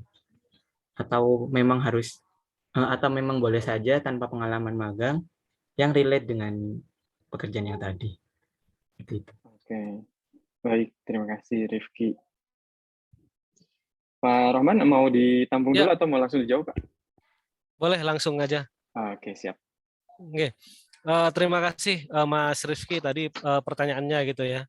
Tadi pertanyaannya kira-kira kalau biologi kemudian punya passion di data analis sebagai data scientist itu apakah harus magang di di bidang yang sama seperti passionnya itu ya. Nah, sebenarnya gini Mas Rizky, tadi yang saya sampaikan tadi adalah bahwa kita ini mungkin boleh ya, mungkin mengejar harus ideal atau linear seperti itu ya. Tetapi intinya bukan ke sana sebenarnya. Intinya mau Mas Rizky magang dimanapun gitu ya. Yang penting Mas Rizky itu bisa menerapkan passionnya itu di sana gitu ya. Katakanlah misalkan mau magang di katakanlah di perusahaan yang memang bukan bergerak di bidang itu, atau mungkin di perusahaan biasa pun juga sama, tapi Mas Riki itu bisa nggak, mampu nggak memberikan nilai tambah dengan kemampuan data analis itu selama magang gitu. Intinya itu gitu. Artinya Mas Riki sekarang punya punya passion di data analis gitu ya. Mas Riki ternyata katakanlah mau magang ternyata di HR, atau misalkan mau dimagang di tempat saya di HR gitu ya. Nah, memang biologinya nggak dipakai kan, tapi ketika misalkan Mas Riki magang di HR, ternyata Mas Rizky bisa menyajikan data-data HRD dan kemudian analisanya sesuai dengan kemampuan data scientist Mas Rizky. Itu juga sesuatu nilai tambah gitu. Jadi kita jangan terfokus ke objeknya kemana gitu ya, tapi yang harus ditanamkan di mindset kita gitu, dimanapun kita itu harus memberikan nilai tambah. Sama seperti halnya mungkin sharing saja ya, waktu waktu saya waktu berkarir di di Unilever atau mungkin di Sampurna gitu ya. Sama, atasan saya tidak, level saya level biasa. Waktu itu saya hanya karyawan kontrak di Sampurna gitu ya. Tapi mindset saya tersetting bahwa tanpa disuruh saya akan menyajikan data analisa yang saya akan kirim continue. Siapa tahu itu memberikan insight untuk atasan saya. Itu aja sudah mindset saya gitu. Jadi tanpa disuruh saya waktu itu karena saya nangani karyawan lembur di Makassar untuk 900 karyawan ya. Ya saya coba analisa dari data itu. Saya analisa, terus saya bikin report gitu. Walaupun ketika saya sekarang buka report saya dulu, kok sederhana sekali ya report saya gitu. Ternyata ternyata sederhana, nggak eye catching dan lain sebagainya dibanding dengan yang sekarang. Tapi pada waktu itu 2007, inisiatif saya ya itu aja. Saya ingin memberikan nilai tambah gitu ya dari aktivitas rutin yang saya lakukan agar memberikan insight ke atasan. Saya kirim aja gitu. Dan ternyata setelah itu saya lakukan, itu walaupun saya sebagai karyawan kontrak di tahun kedua gitu, saya disuruh presentasi ke depan ini HR regional Asia, namanya Bu April Liu namanya. Jadi dia orang orang Taiwan waktu itu. Dia datang ke Indonesia, terus kemudian bos saya bilang, Roman, data-datamu tuh bagus, coba kamu presentasi ke depan Bu April. Loh Bu, gitu. Ya udah nggak apa-apa kamu presentasi. Jadi saya dikasih kesempatan presentasi pertama, dan presentasi itu adalah presentasi pertama ke dalam bahasa Inggris ya, ke orang expat, dan saya belum pernah menggunakan bahasa Inggris sebelumnya gitu.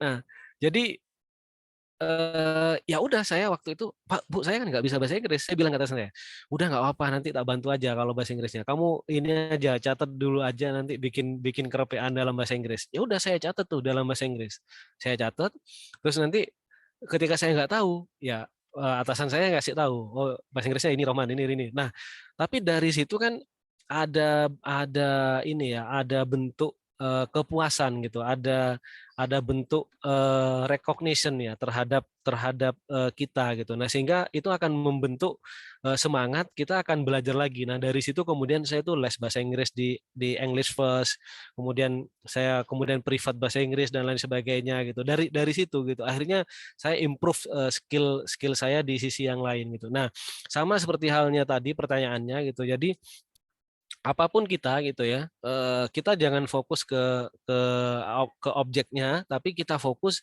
nilai tambah yang ingin kita beri, nilai tambah yang bisa kita berikan gitu ya. Meskipun sampean di kampus ya misalkan ya, dengan sampean punya passion data scientist atau mungkin data analis gitu, itu PKM itu kan hanya wadahnya gitu ya, hanya wadahnya ya.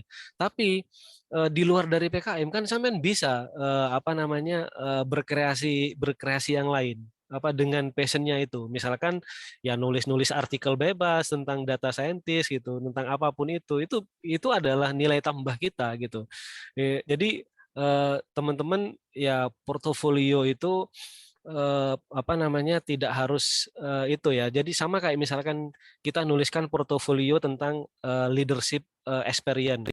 Tidak harus sebenarnya jadi ketua HMJ, jadi ketua BEM gitu, atau mungkin di organisasi gitu. Tidak harus seperti itu. Tapi teman-teman ikut di kepanitiaan gitu ya, di kepanitiaan, kemudian teman-teman bisa memberikan nilai tambah di kepanitiaan itu, misalkan di kepanitiaan di jurusan atau kepanitiaan di HMJ macam-macam gitu ya, itu sudah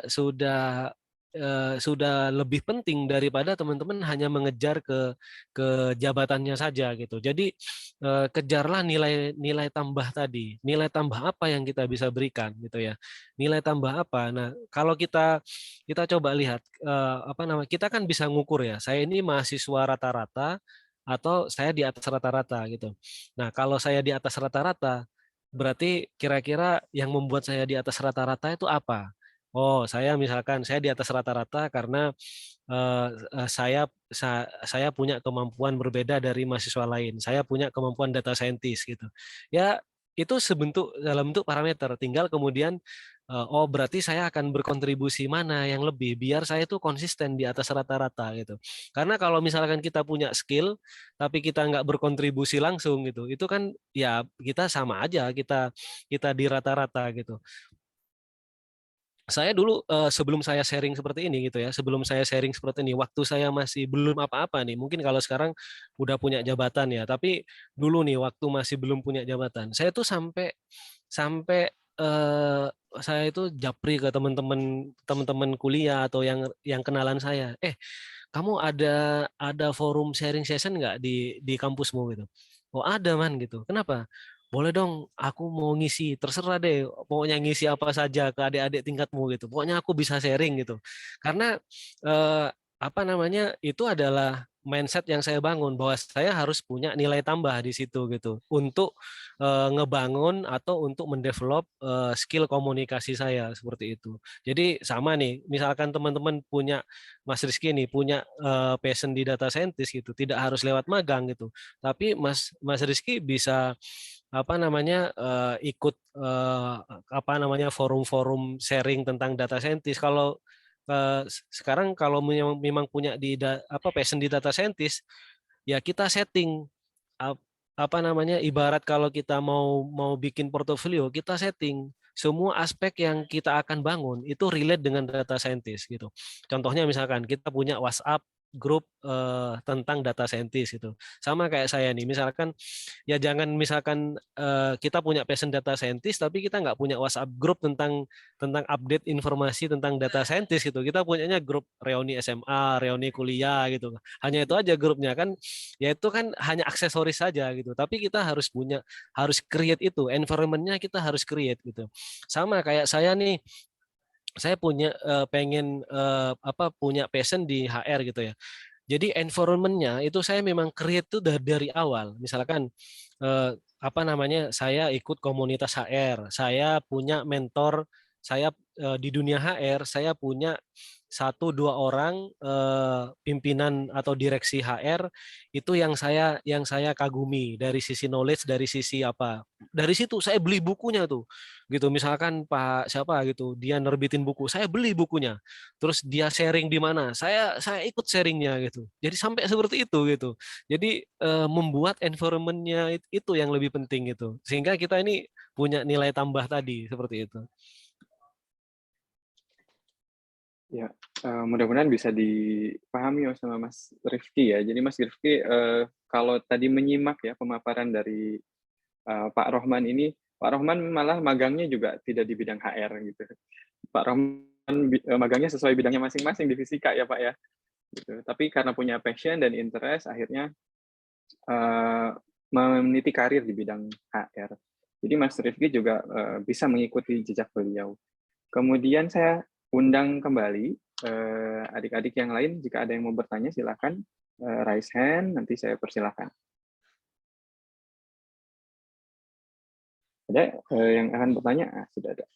Oh, ini feedback dari Mas Rifki. Terima kasih Bapak atas jawabannya.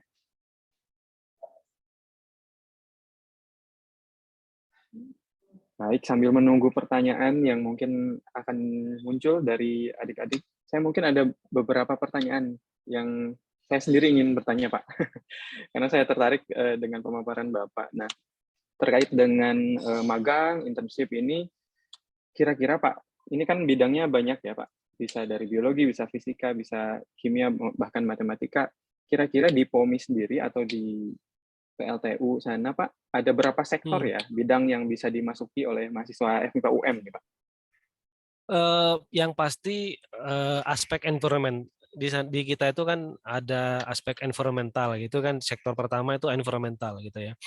Nah, kemudian itu yang memang relate banget dengan bidangnya. Berarti kan aspek environmental, kemudian chemical gitu ya.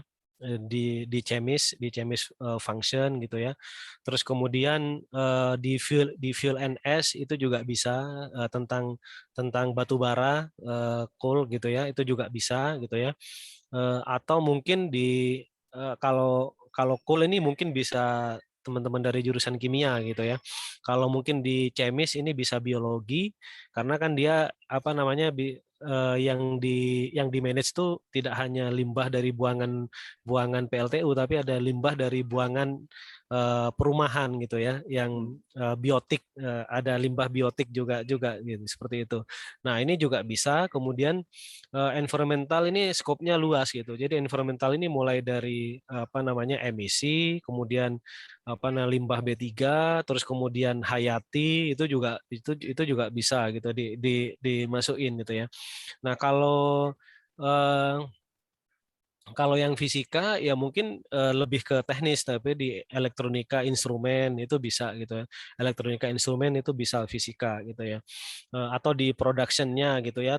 Kayak saya dulu di production-nya itu kan bagaimana tentang bisnis proses PLTU secara umum itu kan itu bisa gitu. Kita mau spesifik mau ke mana, ke generatornya kayak, atau mungkin ke water treatment-nya, atau mungkin di instrumennya, itu juga bisa gitu ya.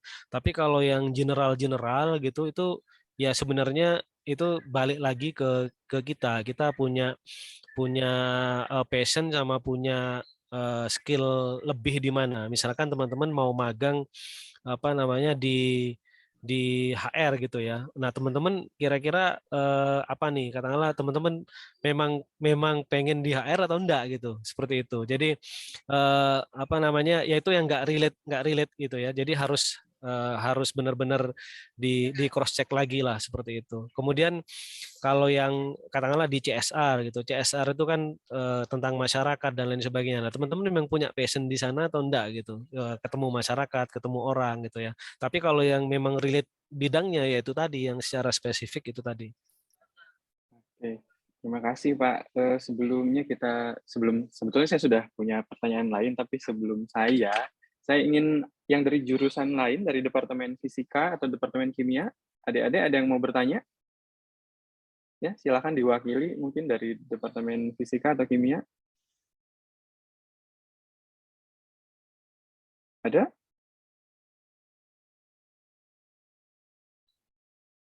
Oke, kalau belum ada, mungkin saya tanya lagi, Pak. Ini kan ada peluang beberapa jalur ya, Pak, mahasiswa untuk melakukan magang.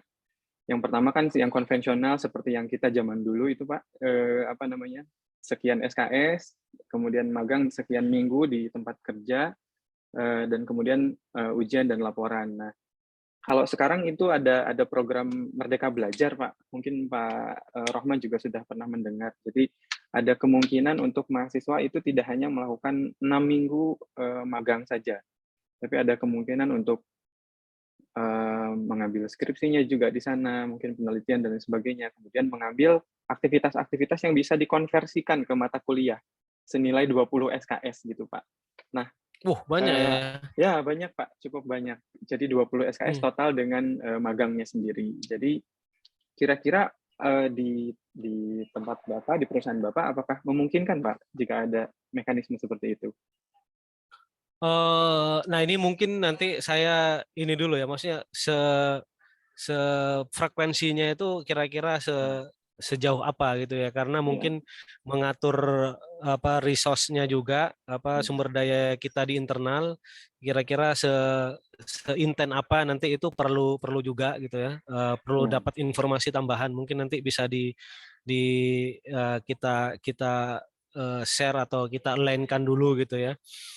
Tapi sejauh itu masih acceptable ya dengan resource kita, itu ya harusnya bisa gitu. Ya. Dan kalau memang tidak salah juga sebelum memulai itu biasanya kami melakukan kesepakatan ini Pak, membuat MOU biasanya. Gitu. Ya, ya. Oke, jadi peluang-peluang seperti itu juga mungkin ya Pak ya, sangat mungkin, sangat ada. Gitu. Oke, baik. Kita masih punya waktu berapa menit ini? 15 menit. Ada lagi yang mau bertanya, adik-adik? Adik-adik mahasiswa? Boleh di chat box juga, boleh ditulis jika berhalangan untuk berbicara langsung. Ada yang adik-adik yang sedang melakukan magang saat ini?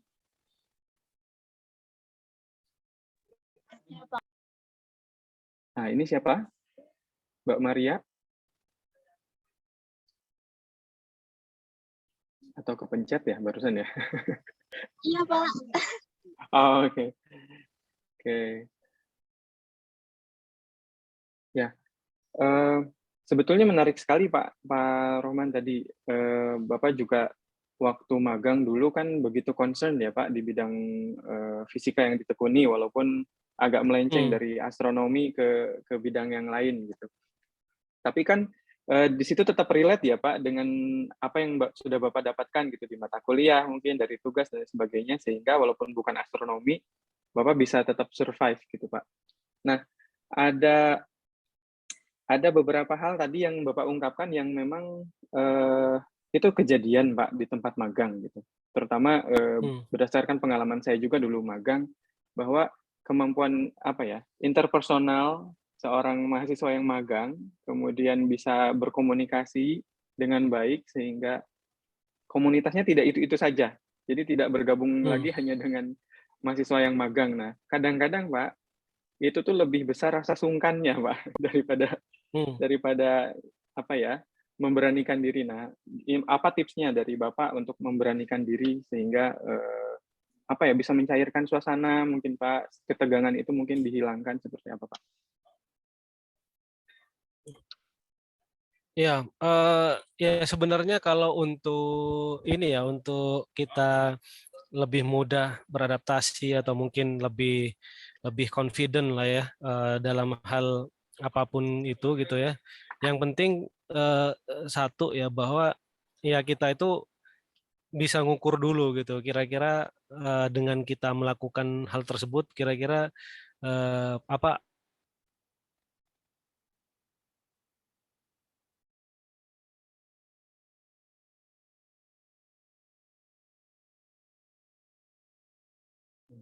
Sepertinya Pak Rohman keluar, baik.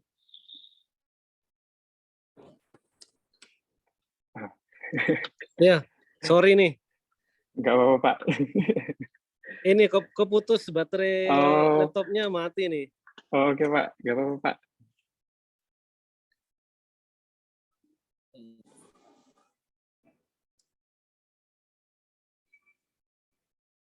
Ya, tadi sebenarnya kalau kaitannya dengan confidence level ya, kita juga harus tahu dulu nih, mengenali dulu kira-kira amunisi kita itu sudah ada belum ya. Kayak contohnya misalkan kayak saya misalkan tadi di waktu kuliah itu kan saya lebih di astronomi, kemudian waktu skripsinya kemudian fokusnya ke material gitu ya. Jadi ya kita juga harus tahu dulu nih amunisi kita seperti apa. Kayak contohnya misalkan bahan-bahan yang kita punya itu kira-kira udah komprehensif atau belum gitu ya, jurnalnya atau mungkin guidance-nya gitu, itu kita juga harus cek juga. Kemudian yang kedua itu ya penting juga ya, kita sudah istilahnya koordinasi sama dosen juga gitu. Jangan sampai nanti kita sudah ngambil seperti itu, tapi mungkin dosen nanti mengarahkan ke yang lain gitu. Jadi ya kita pastikan ngasih pemahaman atau mungkin penjelasan dan minta saran juga gitu. Kalau misalkan itu sudah linear, ya artinya itu bisa dilakukan gitu ya. Nah kemudian yang ketiga itu adalah kita sendiri gitu. Artinya apa? Artinya dengan timeline gitu. Artinya dari magang kita hanya 2 bulan, terus kemudian habis itu ganti semester, kemudian masuk ke penyusunan skripsi. Nah, kira-kira dari resource-resource yang kita punya, kemudian timeline yang ada, itu kira-kira optimal enggak gitu. Nah, kalau misalkan enggak optimal, ya kita harus berubah gitu ya. Jadi mungkin 3 itu yang penting. Jadi kita harus tahu resource-nya dulu gitu, kita seperti apa. Kemudian yang kedua ya kita matchingkan antara resource yang kita punya sama dengan timeline gitu ya. Itu yang paling penting, sehingga kalau misalkan itu sudah cukup ya harusnya kita bisa lebih confident sih untuk melakukannya. Itu mungkin Pak Fauzi. Pak. Ya, memang itu level confidence itu beda-beda tiap orang ya Pak ya. Oke. Saya kembali terakhir ya, mengundang adik-adik jika ada yang masih ditanyakan. Ini Mbak Maria. Silakan Mbak Maria. Di-unmute dulu. Terima kasih Pak atas kesempatannya. Ya. Kebetulan saya lagi di tempat magang. Terus saya mau tanya hal umum aja sih. Kayak tadi berdasarkan yang dipaparkan oleh Pak Rohman, itu kan ada beberapa value yang harus kita punya dan ada mindset di mana kita harus memberikan value lebih. Nah, selain itu apa ada habits atau value yang juga penting dimiliki oleh mahasiswa supaya setidaknya itu kita memiliki value lebih itu tadi, Pak. Apakah dapat dipahami ya? Mbak Maria ini magang di mana? Di Batu, di kebun hidroponik. Oke. Monggo Pak. Ya, kalau dari sisi mindset tadi ya, kita tadi beberapa hal yang saya sampaikan gitu ya. Ya sebenarnya kalau value itu kan sebenarnya kembali ke pribadi ya, maksudnya value dasar kita itu kan kembali ke pribadi. Kayak misalkan saya misalkan punya value, saya ingin bermanfaat sama orang lain gitu ya.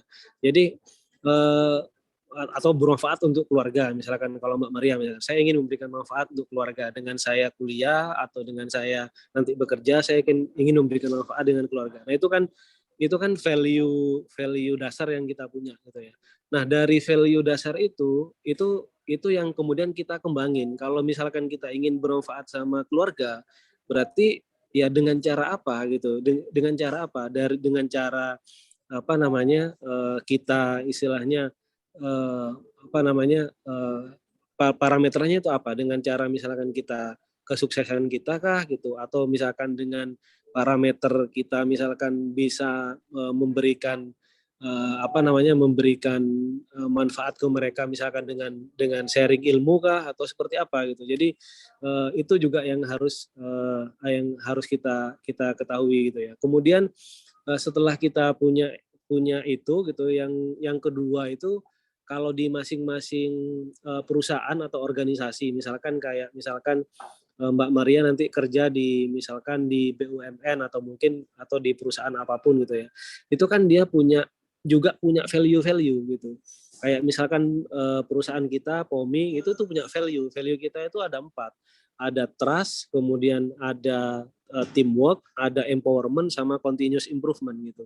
Nah jadi kalau kita itu mau nyari karyawan, itu sedapat mungkin karyawan yang kita cari itu mempunyai mencerminkan 4 value tadi. Misalkan kayak value 1, continuous improvement.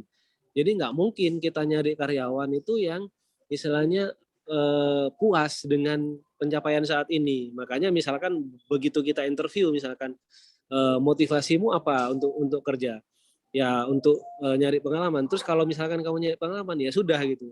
kan artinya level kepuasannya udah terhenti di sana. Padahal salah satu value kita itu adalah continuous improvement, sehingga yang kita pengen cari itu adalah mereka-mereka yang itu selalu punya ide-ide kreatif, selalu punya yang punya prinsip bahwa hari ini sama besok itu harus lebih baik gitu kan, harus lebih baik daripada yang kemarin gitu. Selalu punya inisiatif untuk kira-kira saya skill apa yang belum saya punya ya, kira-kira pengetahuan apa yang belum saya punya gitu. Jadi kita akan nyari orang-orang seperti itu gitu, dengan apa namanya kesamaan dengan value yang kita punya seperti itu.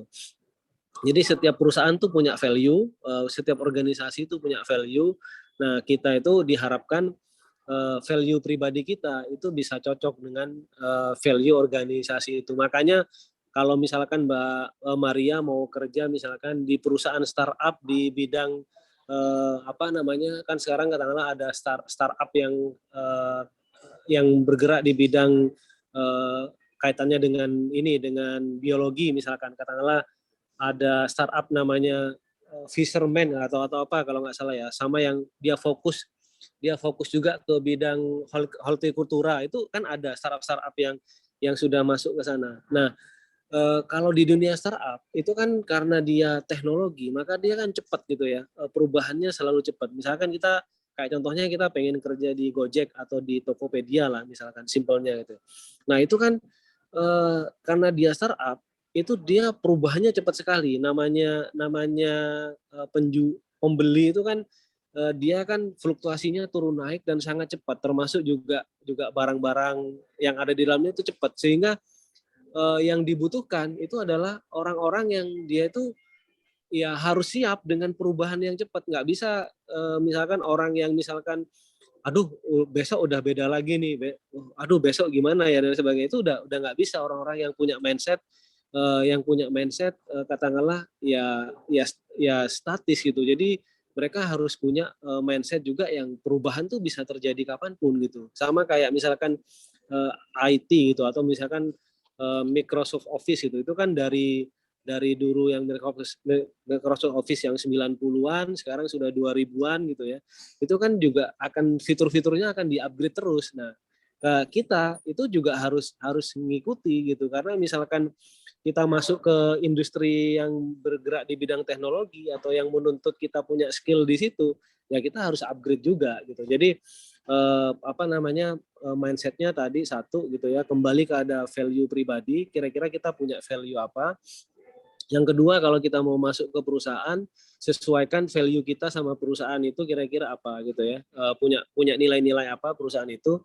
Yang ketiga itu ya prinsip untuk ya selalu tumbuh gitu, bahwa apa namanya kita itu harus terus berkembang, dan jangan sampai kita membatasi knowledge, kemampuan kita itu ya sampai di sini saja gitu. Kita harus punya keinginan untuk kira-kira apa lagi ya, kira-kira informasi apa lagi yang update seperti itu. Mungkin itu Mbak Maria.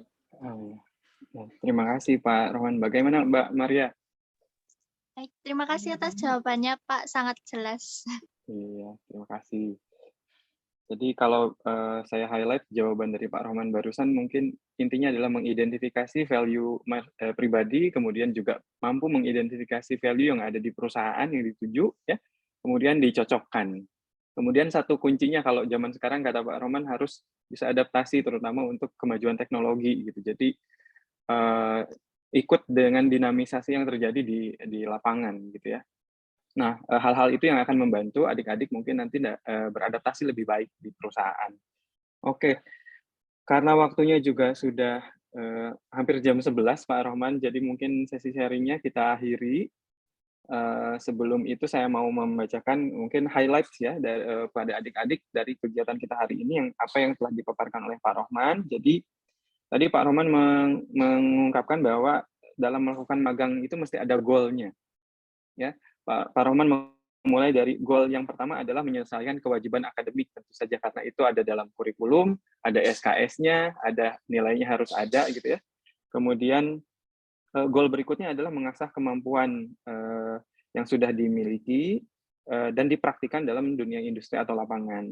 Jadi merealisasikan pengetahuan yang sudah didapat dengan apa yang dibutuhkan di dalam perusahaan. Kemudian mampu dan mau memahami modul-modul yang digunakan oleh industri. Misalkan jika ada perbedaan dengan apa yang didapatkan di perkuliahan dan bisa mengadaptasinya atau melakukan penyesuaian. Kemudian tentu saja dalam kegiatan magang harus menentukan ya, ingin mendapatkan mentor terbaik gitu ya. Mentor terbaik untuk mengawali karir adik-adik di lapangan gitu di industri.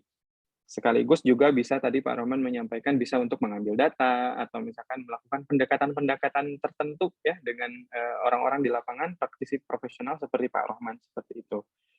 Kemudian hal tersebut akan membantu kita untuk mendapatkan networking ya. Nah, dengan networking itu tentu saja itu akan membantu adik-adik dalam mendapatkan kemudahan-kemudahan di kemudian hari ya. Nah, untuk mendapatkan kesuksesan dalam kegiatan magang, adik-adik juga harus menyusun jadwal kegiatan.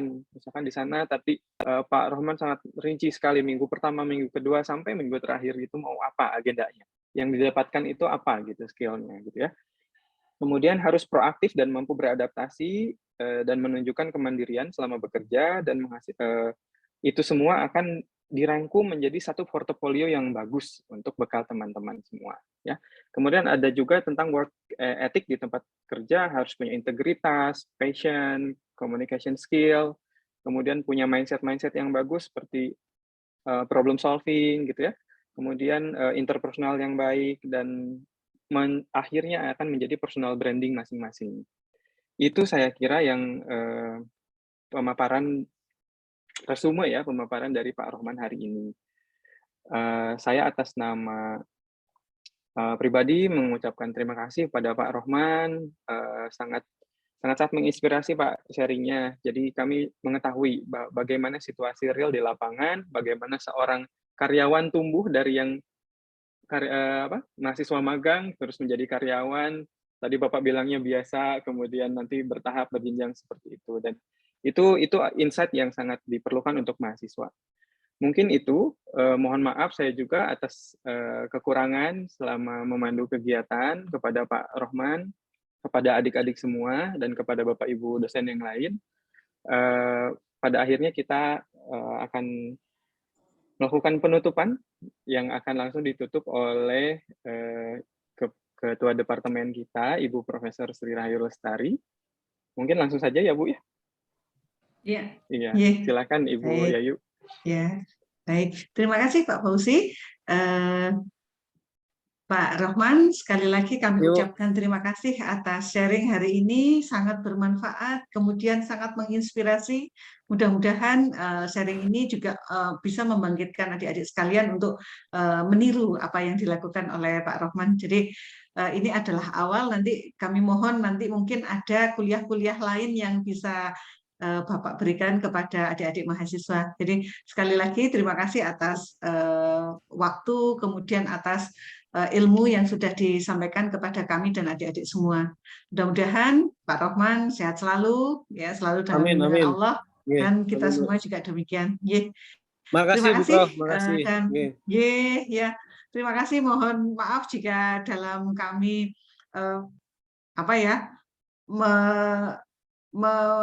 memberikan ini itu ada hal-hal yang kurang gitu, mohon maaf. Terima kasih, dan dengan demikian maka kuliah tamu jilid 2 ini diakhiri. Assalamualaikum warahmatullahi wabarakatuh, dan saya kembalikan kepada Pak Fauzi. Waalaikumsalam warahmatullahi wabarakatuh. Terima kasih Prof. Sri Rahayu Lestari.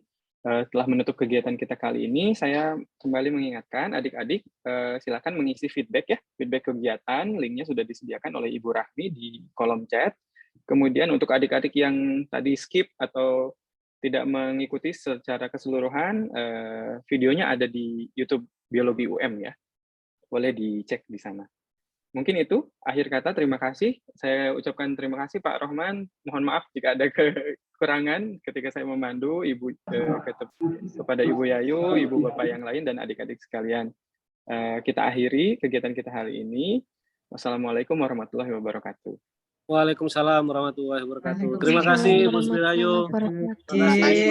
Mohon maaf. Terima kasih Pak Rohman. Terima kasih. Assalamualaikum.